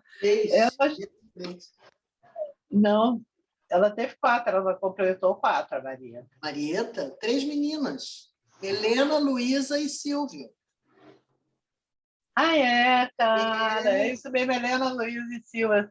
Mas teve alguém, amigo meu, que teve 4 também. Tinha. Não me lembro mais. A gente ia batendo. Mais um aí, né? Aí outro, não, eu também estou, né? Então, é uma coisa que era uma integração, que a Leila falava muito disso. Não é só... E isso, o pessoal que vem de uma militância anterior, o pessoal mais velho, que vinha desse tipo de militância, aprendeu muito com a Leila. A gente também estava buscando isso. A gente passou muito tempo para poder descobrir a importância do nosso corpo, também da revolução do corpo, dentro da revolução que acontecia no mundo todo, uma revolução cultural, na verdade, não só a revolução de classes sociais, de condições de trabalho, de condições de vida, de acabar com a fome, acabar com a pobreza e reforma agrária, essas coisas. A gente pedia também, a gente descobriu também que precisávamos também nos libertar daquela cápsula em que a mulher brasileira vinha sendo mantida, de uma maneira geral, com raríssimas exceções. Era muito difícil em todas as áreas, né, Ana? Era muito difícil uma mulher diretora de cinema, era muito difícil uma mulher numa chefia de redação, Ainda é muito editando o jornal. Ainda é até hoje, mas eu acho que a gente colaborou de alguma maneira para abrir, pelo menos porque fica aí. Agora a gente fica falando sobre tudo isso e as novas gerações ficam encantadas, descobrindo da mesma maneira que eu era mais velha do que elas, e também fiquei meio encantada descobrindo essa liberdade que elas estavam propondo e que eu comecei também a me revolucionar por dentro. São coisas assim, a dedicação da Leila, e que inclui a maternidade, e que as pessoas acham que não, quer dizer, a maternidade não está incluída quando a pessoa tem uma criação assim, totalmente artificial, né? Eu acho que a Leila tinha uma compreensão do feminino muito grande, não? Sim, uma compreensão muito ampla e muito vital. Ela era uma coisa vital para ela, era uma coisa da estrutura dela, afetuosa, psicológica, tudo. Não era porque ela leu Marcuse ou leu Simone de Beauvoir, não é o negócio de queimar sutiã, não era isso. E, principalmente, não era uma coisa contra os homens. Todas nós, daquela época, nós tínhamos uma cabeça meio de macho. A gente enfrentava horas de papo nos botequins e conversava de igual para igual com todos eles. Nós todos tínhamos amigos. A Leila tinha muitos amigos. Meu irmão era amigo da Leila, o Luiz Eduardo era amigo da Leila, o Bigode era amigo da Leila. A Ana também sempre teve vários amigos. Eu sempre tive amigo homem, sempre tive, muito. Tem uma fala do Paulo de Tarso sobre isso. É o Paulo de Tarso, Ana, que fala sobre isso, que ele diz... O Tarso de Castro. O Tarso de Castro. Confundi aqui. Mas, enfim, ele fala uma coisa assim que ela respondeu para o cara como se fosse... Ela dizia que era para fugir, para evitar o assédio, para evitar aquela cantada incômoda, cantada que não é incômoda, que é aceita, tudo bem, né? Mas evitar aquela cantada incômoda, o negócio dela era isso, era se aproximar do assediador de olho no olho, como você se aproxima de um amigo de verdade, falando, conversando de igual para igual, que isso desarmava os caras que eram mais tóxicos, entendeu? Claro que há uma cantada que faz parte de um jogo de sedução, que eu até hoje acho que eu ia morrer de sentir falta dessa cantada se alguém ainda me cantasse hoje em dia, entendeu? Se alguém ainda me cantasse hoje em dia, eu não ia me incomodar, não. Eu sinto falta até de umas pequenas cantadas, faz parte do jogo de sedução, né? E a Leila tinha isso, né? Eu acho que também que ela não se adaptaria a essa espécie de tribunal moral e comportamental em que nós estamos vivendo, porque ela foi perseguida também por isso. Ela foi perseguida pela esquerda e pela direita. O Glauber também foi perseguido em alguns momentos pela esquerda, pelos liberais e pela direita, né? Então, eu não sei como ela reagiria agora. Talvez a Ana, que conheceu melhor a Leila do que eu conheci bem, mas a Ana, realmente, a ligação da Ana com a Leila foi muito grande. Talvez a Ana possa falar sobre isso. A gente não sabe, né? Porque o ser uma coisa muito vaga. Porque, por exemplo, eu descobri uma coisa fazendo filme que eu nunca imaginei e que me trouxe um grande alento, que foi saber que a Leila já estava querendo sair do Brasil. Eu morava na casa dela, dormia no quarto dela com ela e não sabia que ela estava tramando sair do Brasil. O Luiz Eduardo é que entrega, que recebeu uma carta. Então, é porque ela começou a tramar como é que ela ia sair do impasse que ela estava.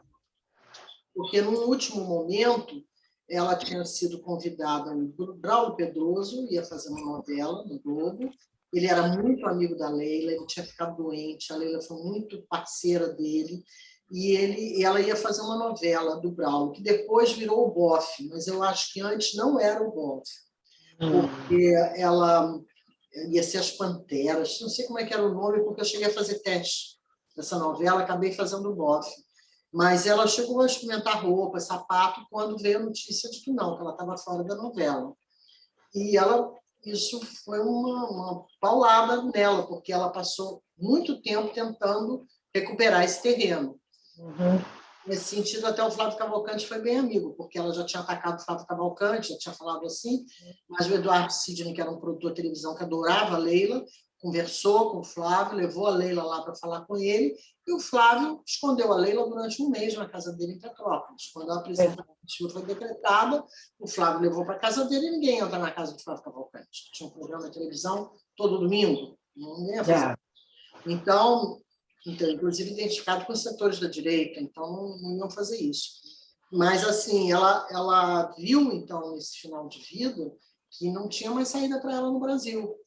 Né? Eu fiquei muito feliz de saber que ela estava planejando sair, porque então ela estava com alguma coisa em mente para frente. Porque na hora que ela recebeu a notícia que ela não ia mais, ela já tinha experimentado roupa, sapato, que ela não ia mais fazer novela, ela caiu. Foi uma queda, assim, ela chorou muito. Ela sofreu muito com isso. E aí tinha um filme que ela ia fazer com a Teresa Trautmann, Os Homens que Eu Tive, que atrasou. E a Teresa falou, olha, o filme atrasou, porque aí teria esse escape para fazer um filme. Não, atrasou. Então, já que não tinha nada disso, ela resolveu ir para o festival na Austrália, porque ali ela ia também se distrair um pouco, porque estava pesado o ambiente, entendeu? A coisa estava pesada. Não era uma coisa fácil, ela precisava respirar, ela precisava sair um pouco. E é daí que eu soube, que, pelo Luiz Eduardo agora, que ela tinha escrito perguntando da vida em Paris. E eu lamento muito que ela não tenha parado em Paris para resolver essa parada e ter ficado por lá, levado Janaína, sei lá como é que ia ser, porque ela poderia ter a solução. Eu acho que hoje em dia a Leila não estaria fazendo novela, naturalmente, não porque a novela não a convidasse, mas porque não era mais alguma coisa que dissesse respeito a ela. Né? Já tinha passado, numa fase que já tinha acabado. A novela cristalizou muito, e todo esse comportamento feminino, como disse o Nelson da novela, que é o comportamento conservador e tudo isso, né, da mulher, submissa, tudo, não tinha mais nada a ver, não tinha nada a ver com a Leila. Então, eu tenho a impressão que ela estaria, assim como eu falei, tendo milhões de seguidores, tendo seus próprios programas, sendo independente na sua coisa, fazendo seu próprio programa no YouTube, sei lá onde. Acho que ela poderia fazer muitas coisas, inclusive com crianças, porque ela gostava muito de criança, né? Poderia até ter tido outros filhos, eventualmente.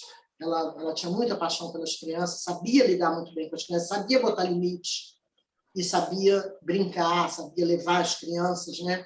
Então, ela poderia ter feito alguma coisa assim na área de criança, na área infantil, ela poderia ter um programa assim de se expressar, porque também ela precisava se expressar, né? Eu acho que a Leila ia ter as coisas dela. Agora, realmente, a ditadura prejudicou, porque a ditadura cercou ela de uma tal forma que foi o tal macartismo daquela época, né? Que ela não tinha mais saída, porque ela não tinha dinheiro para pagar aluguel, tinha que pedir dinheiro emprestado. A pessoa começa a ficar desesperada, você está habituada a ser independente, ter seu salário, fazer suas coisas, de repente você não tem dinheiro, tem que pedir para um amigo, para outro amigo, fazer empréstimo em banco.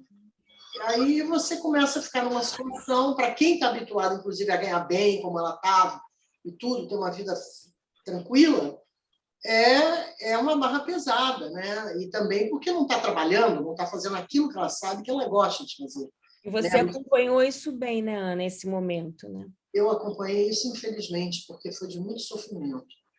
Foi de muito sofrimento. Esse finalzinho, porque nesse finalzinho, o que aconteceu foi que lá para 2 meses antes, eu fui morar na casa dela de novo, já na Joatinga, porque eu tive um problema que eu tinha acabado de fazer quando o carnaval chegar, o produtor não me pagava.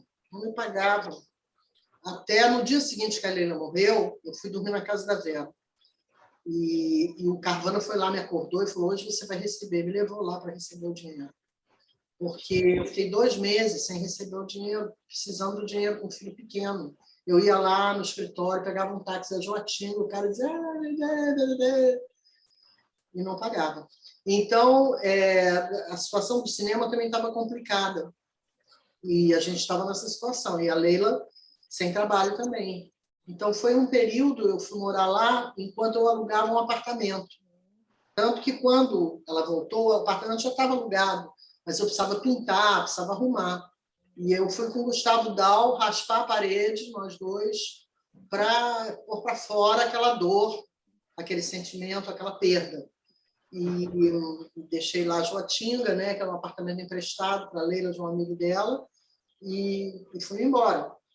Mas, na verdade, eu fiquei esses 2 meses. Esses 2 meses foram muito difíceis para ela por causa disso, porque houve essa perspectiva de que ela faria novela, a queda de que não faria novela de jeito nenhum, a fuga, o adiamento do filme da Teresa Trautmann.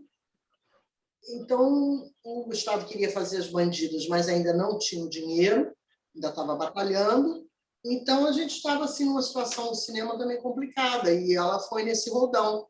E a ditadura também fechou coisas, né? Você até tem uma cena que você filma, né, ficcional, dela recolhendo uma vaquinha na frente da TV que fechou, e ela dizendo que está indo para Paraty para encontrar o Nelson. Quer dizer, já tinha também, além dessa perseguição a ela, a ditadura também conseguiu fechar coisas e piorar coisas. Foi a TV Excelsior. A TV Excelsior estava fazendo muito sucesso. O Mário Wallace, Mário Simonsen, né? Era um Mário Henrique. Mário Wallace, né? O Alinho Simonsen era o filho. O Alinho Simonsen. Era o filho, mas o pai era um empreendedor muito moderno. Ele fez o primeiro supermercado em São Paulo. Ele fez a primeira transmissão de televisão de jogo de futebol. Ele tinha a TV Excelsior, que tinha vários programas, e a Leila foi para a TV Excelsior. Até a Globo diz que ela ficou desempregada porque ela tinha ido para a Excelsior e, enfim, se sentiu traída. Mas ela foi muito fiel à Excelsior, porque a Excelsior ficou 6 meses sem pagar e ela continuou trabalhando lá. Só que chegou um dia que ela não tinha dinheiro para vir para casa, para pegar o avião, porque não dava a passagem, não davam mais o salário, e ela arrumou um circo na frente da TV Excelsior em São Paulo, e o povo, ela chegou em casa cheia de notinha amassada, que ela ganhou na rua, que as pessoas deram um monte de nota amassada. Isso ainda era na época do Leblon. E eu falei, mas Leila, eu não tinha como. Eu pegou um ônibus com aquele dinheiro, ainda sobrou um bocadinho, e essa foi a partir dali, isso foi em 69, foi a partir dali, acho que logo em seguida veio a entrevista do Pasquim, que ela realmente ela estava na Excelsior, não voltou para a Globo, teve a entrevista do Pasquim, e aí tudo dificultou mais ainda dela trabalhar em qualquer emissora. A não ser assim, com o Flávio Cavalcante, com o Silvio Santos, que era independente, no programa dele fazia, chamava para ela ensinar, dar banho no bebê, ela jogava o bebê, afogava o bebê na banheira, fazia aquelas brincadeiras todas dali, e o bebê afogou, caiu, era uma boneca, né?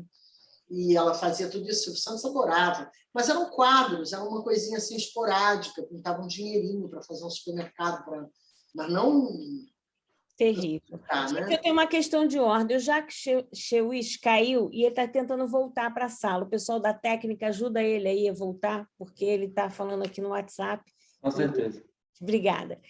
Olha, e outra coisa que eu tenho, uma pessoa com a mão levantada querendo fazer uma pergunta, e tem uma pergunta aqui também do Fábio Fracaroli, perguntando, né, desses depoimentos em 82, que eram muito recentes ainda do final da abertura, né, daquele processo de abertura, e que saber se esses depoimentos já projetavam uma visão de que a coisa iria mudar, ou se havia, principalmente, o depoimento do Marcelo Cerqueira, né?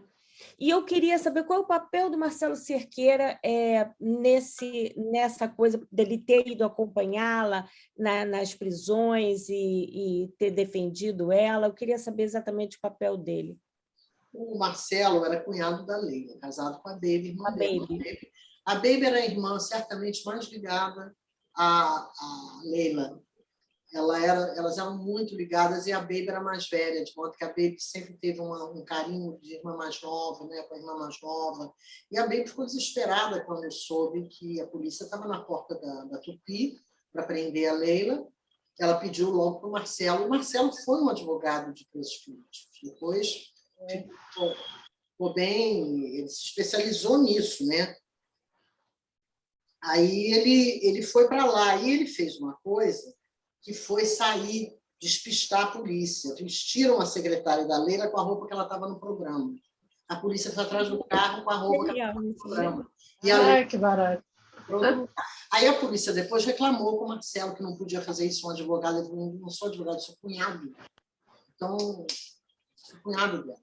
Então, ele foi, como cunhado da Leila e advogado, sim, né, claro, ele foi batalhar isso. Então, ele fez esse acordo no SOPS, dela assinar o documento, dizendo que não ia dizer mais palavrão, primeiro, depois veio a polícia, aí depois ele foi a Brasília falar com os Aires, o ministro da Justiça, que dizia que a Leila não podia entrar nas nossas casas, que era uma imoral, quando o filho dele participou de uma coisa muito pesada em Brasília, muito ruim, que envolvia estupro, sequestro e morte. Mas o filho dele podia, talvez, né? Mas a Leila não podia dizer palavrão. Então, é uma coisa assim, nós estamos nesse terror, que não é muito diferente do que a gente está vivendo agora. Falam tanto corrupção, e você vê aí corrupção correndo solta, né? Anticorrupção, não sei o que, não pode corrupção, e todo mundo aí se locupletando, vendendo o país inteiro. Então, assim, é muito semelhante a situação, né? Muito semelhante. E por isso que até o Noblar escreveu isso. Mas o Marcelo, ele foi assim, ele teve sempre, tanto que quando a Leila morreu, foi ele que foi buscar o corpo, porque ele era o cunhado, era o irmão, o marido da Baby, né?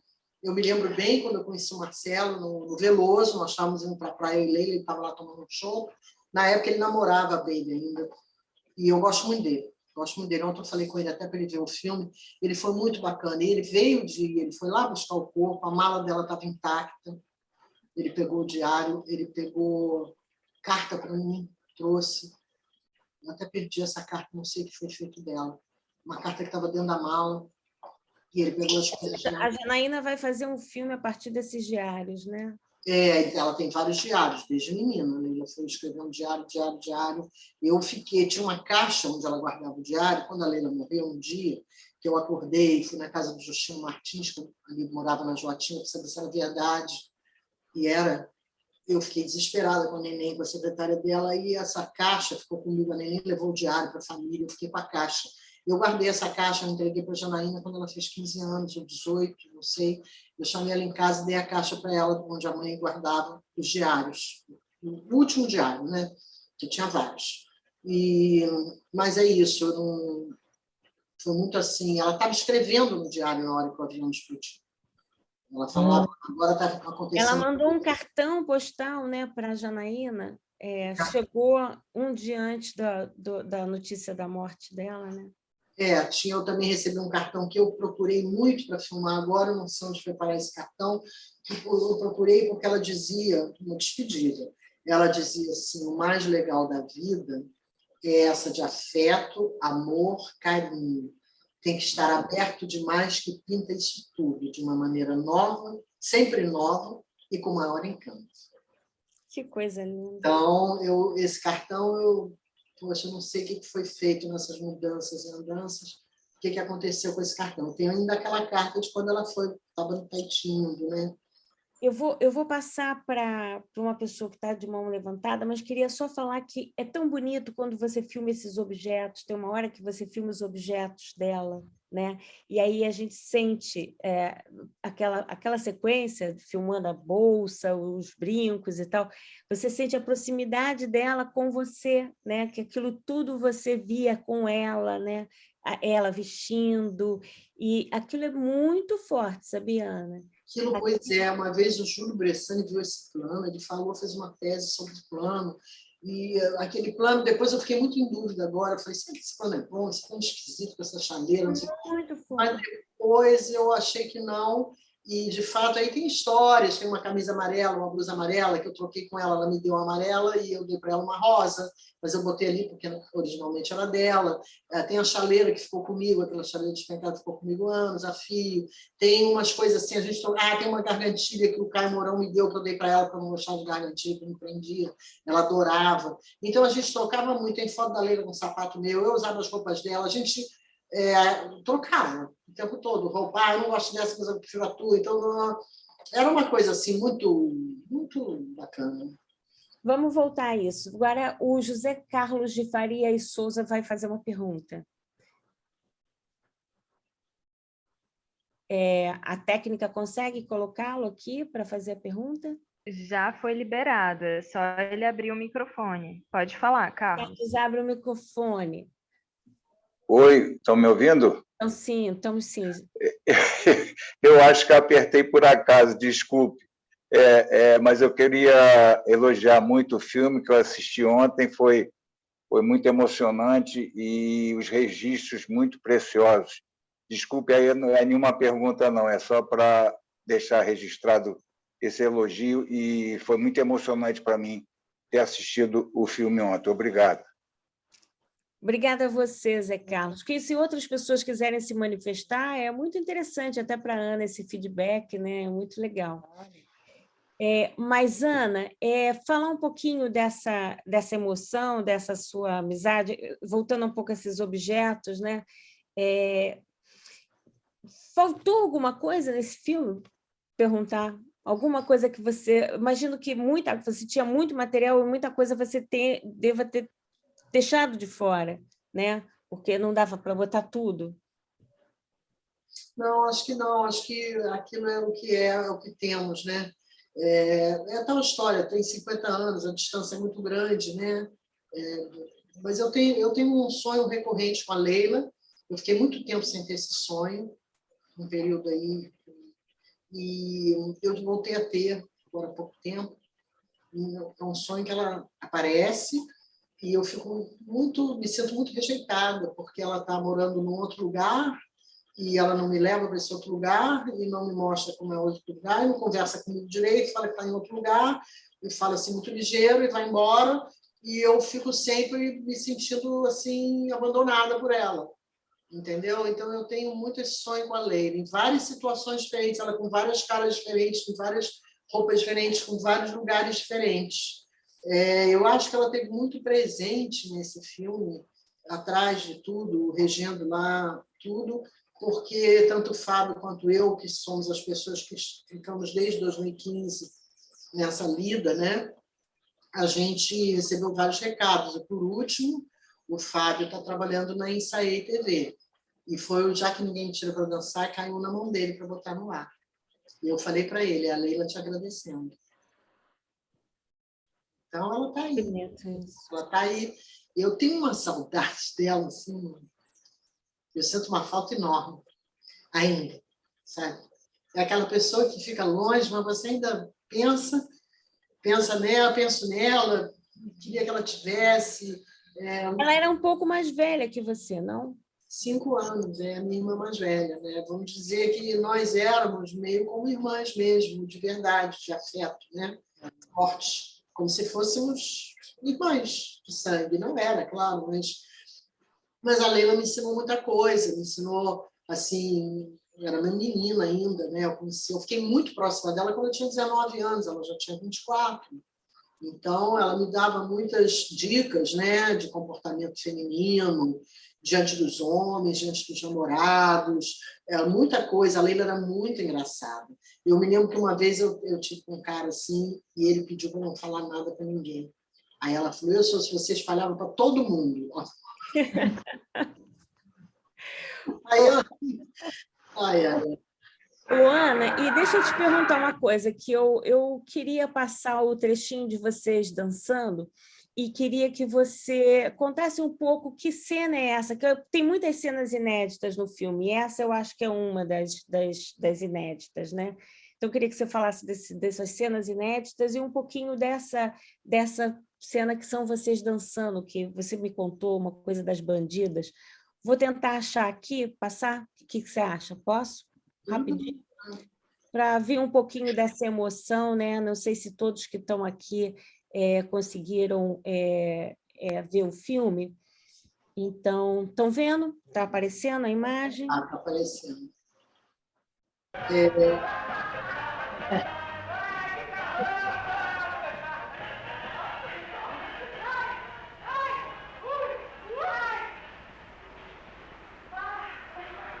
Peguei um pouco...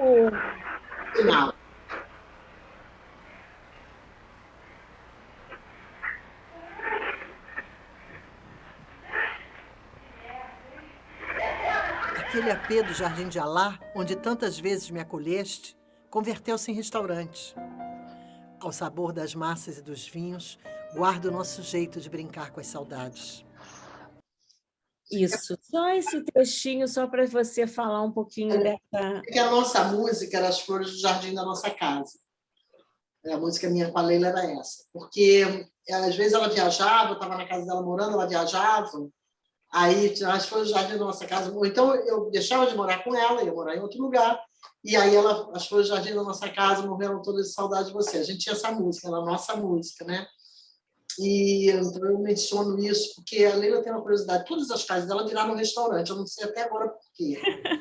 Entendeu? Lá no My Rose, no edifício do Leblon, tem um restaurante embaixo. Aquele apartamento do Jardim de Alá é o Artediano. A casa de Vidigal foi durante anos um restaurante alemão. Eu assim, gente, eu não sei o que a Leila tem, que tudo vira restaurante, entendeu? Muito estranho. E ela tem essa coisa que eu acho muito engraçado. Mas, assim, esse filme era um projeto do Gustavo Dalmo, fazer As Bandidas. Aí ele fez um documentário para televisão italiana sobre os projetos dos filmes dele, chamado Cinema Brasiliano e O Elui. E entre os projetos tinha As Bandidas, que era um grupo da gente, das amigas todas, das mulheres daquela época, que seriam as bandidas. Então, era o Beth Lara, Gladys, eu, Leila, sei lá, era uma turma. E ele pediu para eu e Leila filmarmos uma ceninha para poder botar no filme dele para a televisão italiana para mostrar o projeto. E aí nós filmamos essa cena nesse apartamento do Jardim de Alá, no segundo andar, onde é o Artediano, naquele andar ali. E aí nós filmamos e ele botou essa música do Cubaca, que ele adorava, porque o Gustavo também estava se recuperando de um desastre financeiro que foi o Bravo Guerreiro, e ele tinha tido um câncer, ele estava também se recuperando de uma série de percalços sérios. E, então, o Urucubaca, para ele, era uma música que levantava, vou mudar meu modo de vida, vou largar essa Urucubaca, essa coisa toda.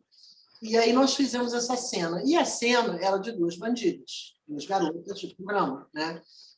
Então, nós escolhemos as nossas roupas ali, né? No filme até mostra, a gente mexendo em roupas e tudo. E ali na cena, era um pouco o personagem, era um pouco a gente. Por quê? Porque nós duas tínhamos uma cumplicidade que já vinha da gente, né? Então, isso ficava na cena. E tanto que no começo ela fala, não fica triste não sei o que eu ficava meio melancólica, eu sempre fui mais melancólica, né? A Leila foi sempre mais alegre, mais solar, mas ela, assim, ela levantava muita gente, uma levantava a outra, né? Então, tentava, pelo menos. E aí ela ficava brincando, que vem aí o cara para contratar a gente para os programas, falava um monte de bobagem para mim na improvisação, enquanto a gente dançava. E eu morria de rir, e rebatia as bobagens também, ela morria de rir. Então, a gente criou assim, uma improvisação, vamos dizer assim, do que seriam aqueles personagens, né? É uma improvisação. Eu acho que a cena ficou muito boa, muito bonita, porque todo mundo que vê o filme fala dessa cena. E a artista gráfica pegou o cartaz, fez o cartaz dessa cena. Não, tem que ser essa cena. Então, eu vi que essa cena é uma coisa que puxa muito. E tem muito a ver com o título, né? Já que ninguém me tira para dançar, que era uma frase que a Leila dizia muito no bar, quando depois de tomar muito chopp, que ela queria no banheiro, ela falava, já que ninguém me tira para dançar, vou dar minha mijadinha. Eu ia perguntar sobre a frase. Aí eu gostei de botar, porque ela tem um duplo sentido, já que ninguém me tira para dançar, e também já que ninguém me convida para trabalhar, né? Isso também, né? Ela tem uma coisa, Leila, na entrevista eu me lembro que ela falou que o palavrão virou verdade em mim. E quando as coisas são verdade, todo mundo aceita. A sinceridade dela, a verdade dela acaba permitindo que as pessoas normalmente mais puritanas, mais conservadoras, aceitem, né? Tenham aceitado as coisas que ela estava rompendo com todos os paradigmas na época e falando, né? Ela rompeu com um monte de coisa, mas com aquele jeito dela que era... A Leila ela era uma menina de família, não era? Não, era um termo que se usava muito na época. Você é uma menina de família, olha aí.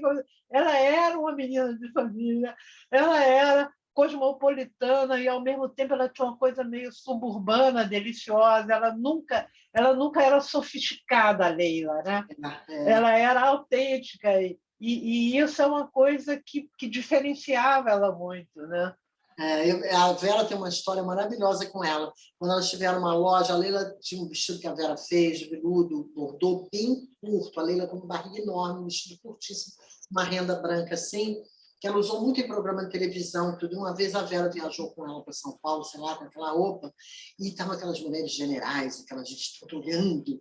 Aí a Vera falou, meu Deus, a Leila vai ser uma escândalo. Aí a Leila falou, tico-tico cá, eu tico-tico lá, e passou pelo saguão do aeroporto cantando tico-tico, e elas todas ficaram aplaudindo e rindo da Leila. Quer dizer, ela fazia esse tipo de coisa. Ela sentia que tinha uma pressão, ela saía de tico-tico no fubá, entendeu? Tem uma fala também, acho que do Marcelo Cerqueira, que ela, na hora que ela estava sendo interrogada, que ela vira e fala assim, que bonita paisagem que vocês têm aqui desse lugar para os militares que estavam interrogando. Ela quebrava, né, com... Isso não era planejada, porque ela tinha essa sensação de ver o lado bom. Isso era a grande coisa da Leila. Ela via o melhor lado das pessoas. Isso ia ser bom agora, né? A Leila aqui falando essas coisas dessa maneira, ia ser muito bom. A gente está precisando muito disso, né? Nesse momento que nós estamos vivendo. Né? Você jogou a gente de volta no passado, bodeado. No passado era um país estraçalhado, né? Era isso, mas, ao mesmo tempo, jogou de volta na força do sonho, da juventude, né? Da sinceridade, a coisa que a gente achava que ia conseguir mudar o mundo, mudar as coisas, bastava a gente decidir, né? Bastava a gente se jogar com força. Isso faz muita falta para a gente hoje em dia, porque a gente está todo mundo tão amortecido, aceitando as coisas. É difícil você conseguir mover essa montanha de conservadorismo, de patrimonialismo, né? De injustiça, sobre a qual a gente está praticamente soterrado, todo mundo sem saber o que fazer. Né? Então, pessoas solares, vitais, como a Leila, como o Glauber, como o Tarso, independente de tudo, do jeito de deixar de tudo, eles fazem falta por isso. Né? Nós estamos sentindo falta, nós estamos querendo muito isso. E o filme joga a gente de volta. Eu vi de volta a minha juventude, vi todas as etapas da vida, porque eu passei como jornalista, o Festival de Brasília, o cinema que a gente fazia na época, que era um outro cinema. Quem faz cinema hoje em dia e vê, tem um making-off que a gente tem feito pelo Sérgio Rezende, do Se Segura Malandro, que a gente fica fascinado. Quem faz cinema hoje em dia, que sabe como é, vendo aquele ônibus gigantesco, a gente carregando panelão de comida para servir a comida, né? É uma coisa completamente despojada, né? E de dedicação, de abnegação, né? de dedicação. Né? Tem um episódio do Asilo muito louco que o Nelson fez obra aberta, né? Era obra aberta, total. Então, ele tem uma hora que ele reúne o elenco todo para decidir o final do filme. E aí ele começou a discutir, e o Arduino, a sério, começou a defender o personagem dele, né? Não sei o quê. E o filme é todo político, é junta daqui, junta militar com o proprietário, depois junta o padre com o alienígena, com não sei quem. É todo feito de juntas, militares juntas. E aí discutimos e tal. E aí o Nelson, bom, agora vamos filmar vocês todos saindo do asilo. Aí sai todos os personagens. E a Leila sai assim, não entendi porra nenhuma. E aí o Nelson não botou o som, mas toda vez que eu vejo esse plano com ela fazendo assim, eu me lembro, não entendi porra nenhuma. Olha, tem uma fala do filme, alguém que fala que a Leila era uma mistura da Marilyn Monroe com a Dercy Gonçalves. Pode. Eu achei isso uma definição maravilhosa. Quem é que fala isso, Ana? Que eu não lembro agora. É o Bigode, do Carlos Lacerda, que fala isso. É o Bigode que fala isso. Isso mesmo. Muito interessante essa fala, né? Desculpa. Não, fala você. Eu acho que a Leila deixou uma coisa que todo mundo tem dentro, sabe? Ela deixou essa forma, essa semente, Não que ela quisesse ter deixado, mas é que ficou em todo mundo, né? Até a Rita Lee tem uma música que fala disso, né? Toda mulher é um pouco Leila Diniz. Não digo que só mulher, mas homem também.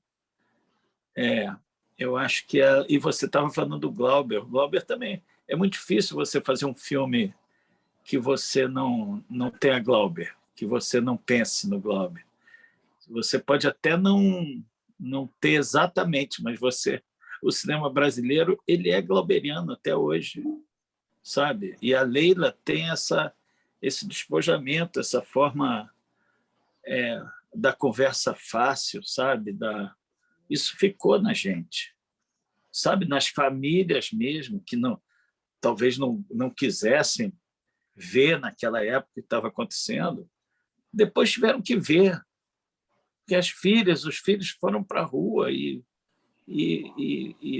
aí, mas a minha questão, na verdade, é o que deu o contrário, né? Porque tem uma galera que está vivendo com a gente do lado próximo, pessoas que foram para o outro lado, foram para o lado esquisito. Não sei se essas pessoas estavam ali já na época, a classe média chamada que apoiou o golpe, etc. Não sei se esse pessoal é filho desse pessoal, sabe? Mas, de qualquer forma, a Leila ela tem uma força, né, de comportamento que é em tudo, na praia, na escola de samba, no bar, nas universidades. Isso aí ficou para sempre, eu acho. Os esquisitos já tinham, então, não sei, Marta que viveu. Eu era criança quando a Leila morreu. Então, tinha 12 anos. Então, não sei de onde vieram esses esquisitos todos. Eles vêm de longa data, saiba você. Saiba você que eles vêm de longa data. Em 62, assim, teve um casamento do meu primo.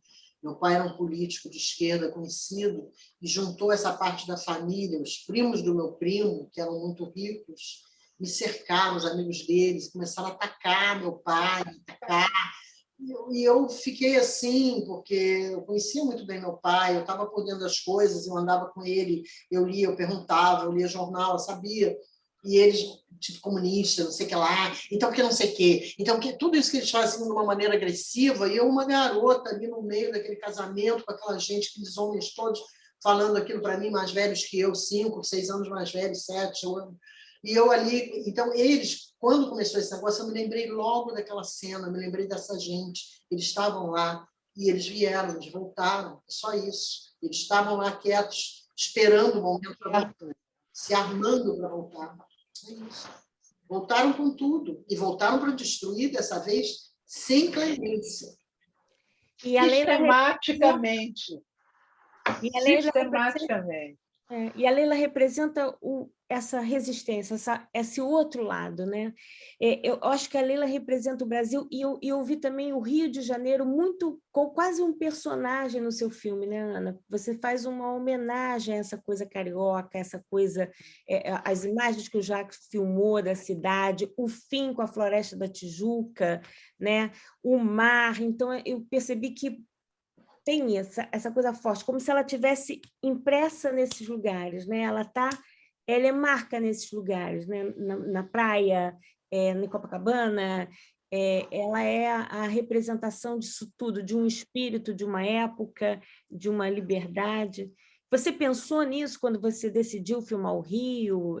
Como é que foi isso com o Jacques? Como é que vocês decidiram isso? Eu tinha uma ideia do Rio, porque é uma carta, né? Então, eu tinha que dar notícia de cidade primeiro, né? Como é que estava? Como é que eu estava? Eu estou aqui, eu vivo, tem sempre Corcovado, moro em ruas arborizadas, fui vizinha da sua irmã, que era um jeito de introduzir. Até um crítico de cinema falou que o início do filme é um tom confessional demais. Mas era uma maneira de introduzir a conversa com a Leila. Como é que você está? Eu estou aqui, eu moro aqui, assim, tal, estou no Rio, o Rio está terrível, porque também a questão da gente sair sozinha na rua de madrugada Uma vez a Gal Costa falou para mim no Facebook, logo no início do Facebook, assim, ela falou, Ana, nós fomos privilegiadas, a gente saía linda, leve, solta pelo Rio, de madrugada, sem problema nenhum, agora já não pode nem ir na esquina. Então, eu me lembrei disso, né? De que nós andávamos livres e tudo, e que a cidade mudou, a cidade não é mais aquela que você conheceu, mas a cidade continua maravilhosa do ponto de vista da beleza, né? E como tinha muita praia, quer dizer, não tem aqueles filmes de praia? Esse é um pouco um filme de praia, né, Jaque? Liga o teu microfone, Jaque. É um filme de praia. Mas eu acho que o que me puxou também para isso, claro que você tinha essa indicação já, lógico, é que você me contou muitas vezes que vocês iam para a praia de manhã cedo e saíam de noite. Vocês passavam o dia inteiro na praia, né? Muitas vezes. Então, não tinha uma coisa de... Não, eu e Leila, a gente ia cedinho, porque depois a gente ia fazer outras coisas. Ia para a sauna, ia para o escocês, ia para a massagem, ia para onde, ia almoçar, blá, blá, blá. Mas tinha assim, uma fase, eu conheci a Leila assim, numa guerra de areia, em Ipanema, em 65. Nós fizemos uma guerra de areia, ela era de um lado, ela era do outro, um jogando areia no outro, as pessoas passavam querendo nos matar, sabe? Todo mundo, logo em milanesa. A gente fez a guerra de areia, assim, no fim da tarde, já era assim. Tinha chegado de manhã na praia, foi indo todo mundo embora. Quando viu, estávamos assim, um grupo que estava separado, juntou, né? E esse grupo começou a fazer essa guerra. E as pessoas xingavam quem passava, quem estava perto. E no final a gente terminou num grande mergulho cheio de areia por dentro do maiô, por dentro de tudo que é lugar, uma coisa horrorosa. E foi aí que, dentro do mar, que eu olhei para a Leila, ela olhou para mim, a gente riu e se identificou. Foi depois dessa guerra, porque nós duas éramos comandantes, cada uma de um lado de jogar. Isso eu namorava o César Chigueiro, ele só me reprovava, dizia, ai, que coisa, não sei o quê.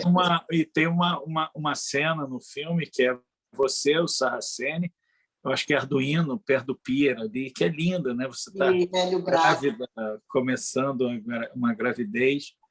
É linda essa cena, porque o pier tem tudo a ver, né? Também foi logo depois. Mas, enfim, e a coisa da bunda de fora, o bar bunda de fora também, né? Que existe, Copacabana. que existe o bar bunda de fora. Então, eu fico fazendo umas conexões, Ana, porque eu sou assim, eu fico conectando as coisas. Então, assim, o Bar Esperança tem tudo a ver com Leila Diniz, sabe? Porque se ela tivesse, ela seria atriz, com certeza.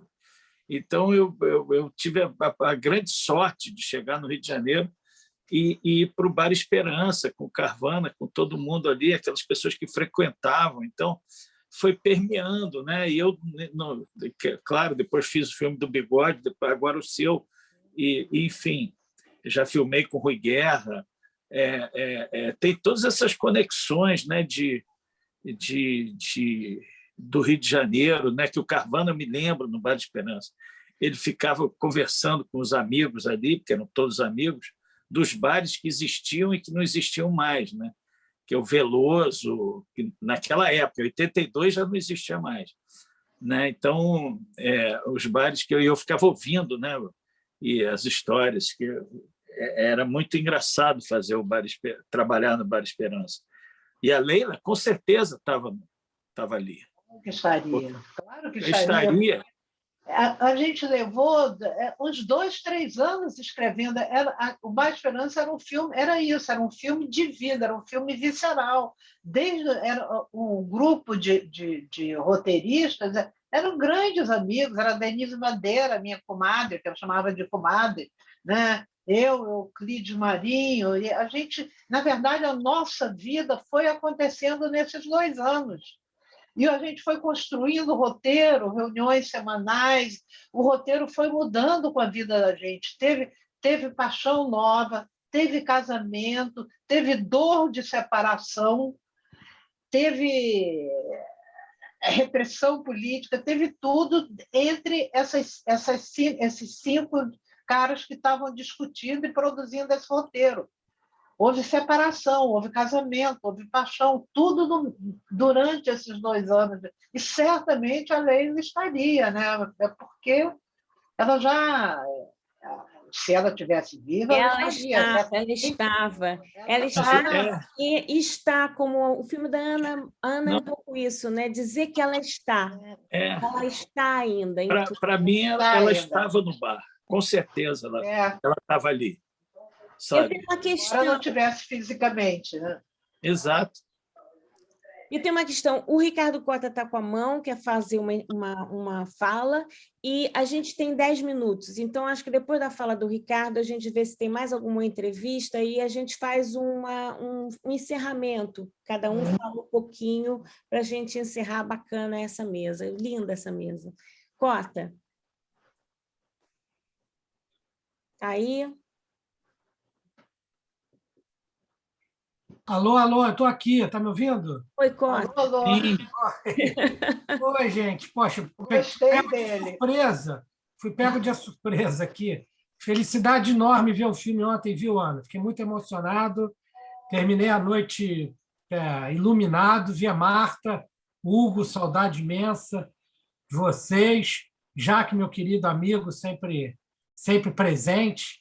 E eu queria destacar uma frase que a Leila fala em off, né? Que se coloca, eu acredito que seja na entrevista do Pasquim, que ela diz: esse treco de ternura é importante pra caralho.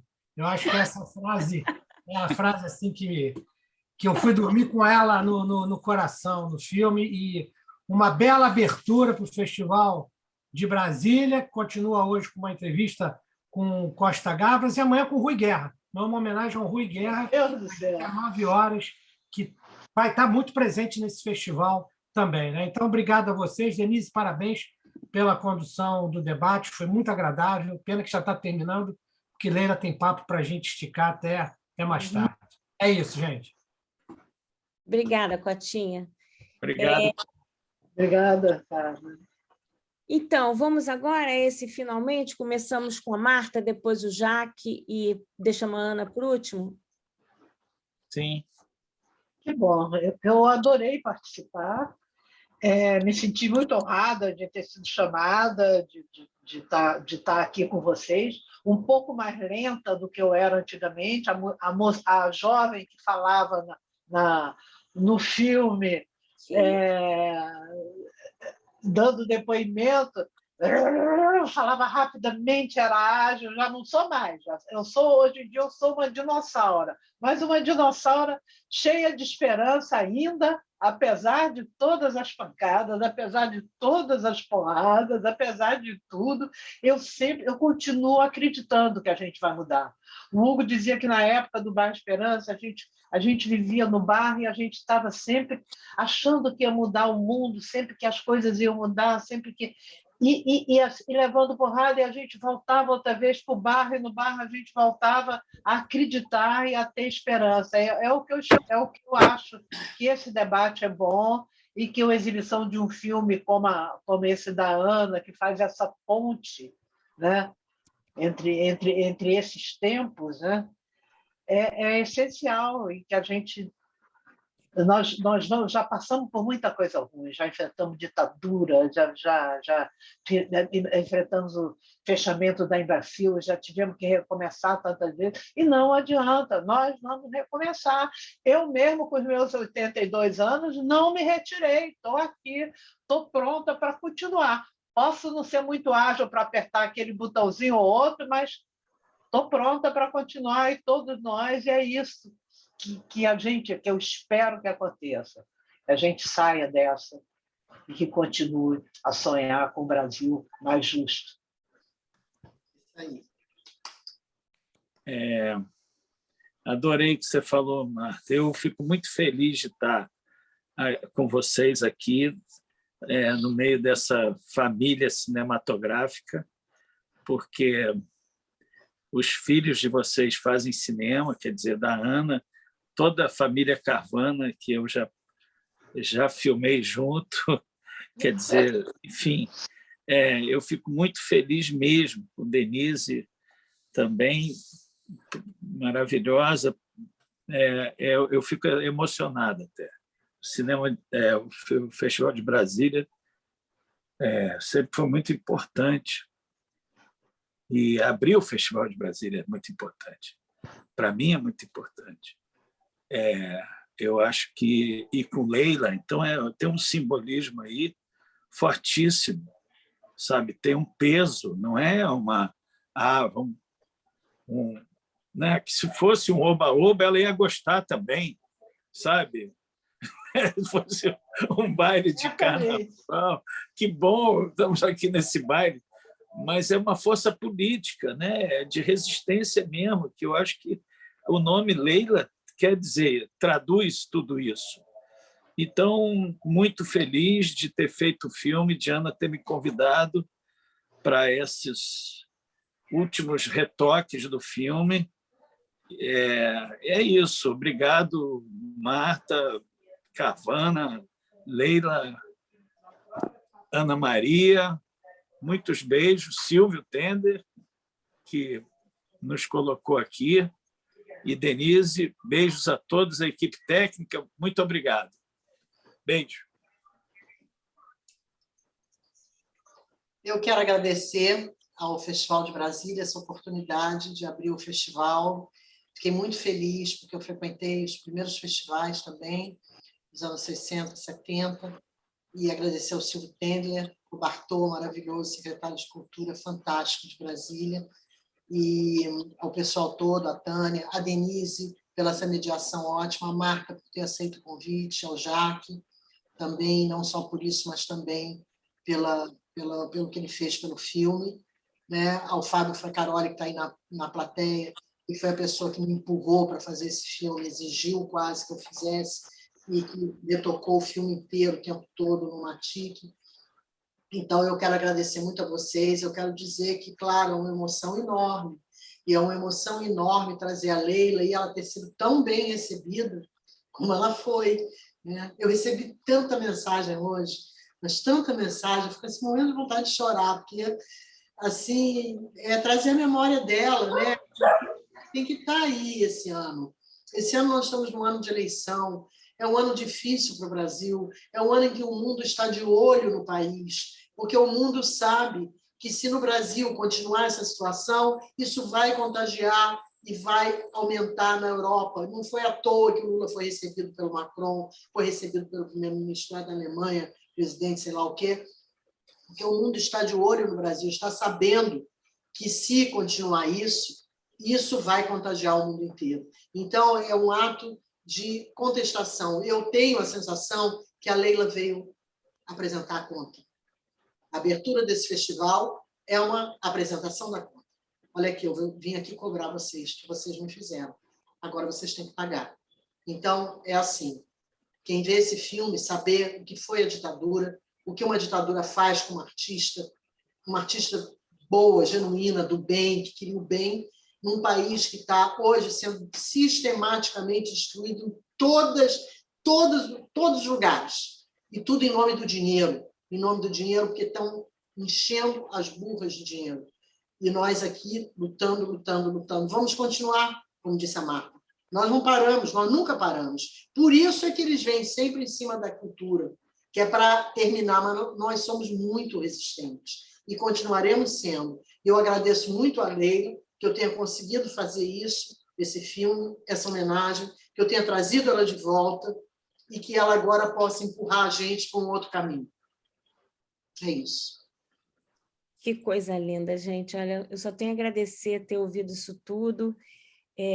Vida longa ao cinema brasileiro, vida longa ao cinema, à democracia no Brasil. E muito obrigada, Ana, Jaque, Marta. Maravilhoso. Muito obrigada. Beijos. Obrigado.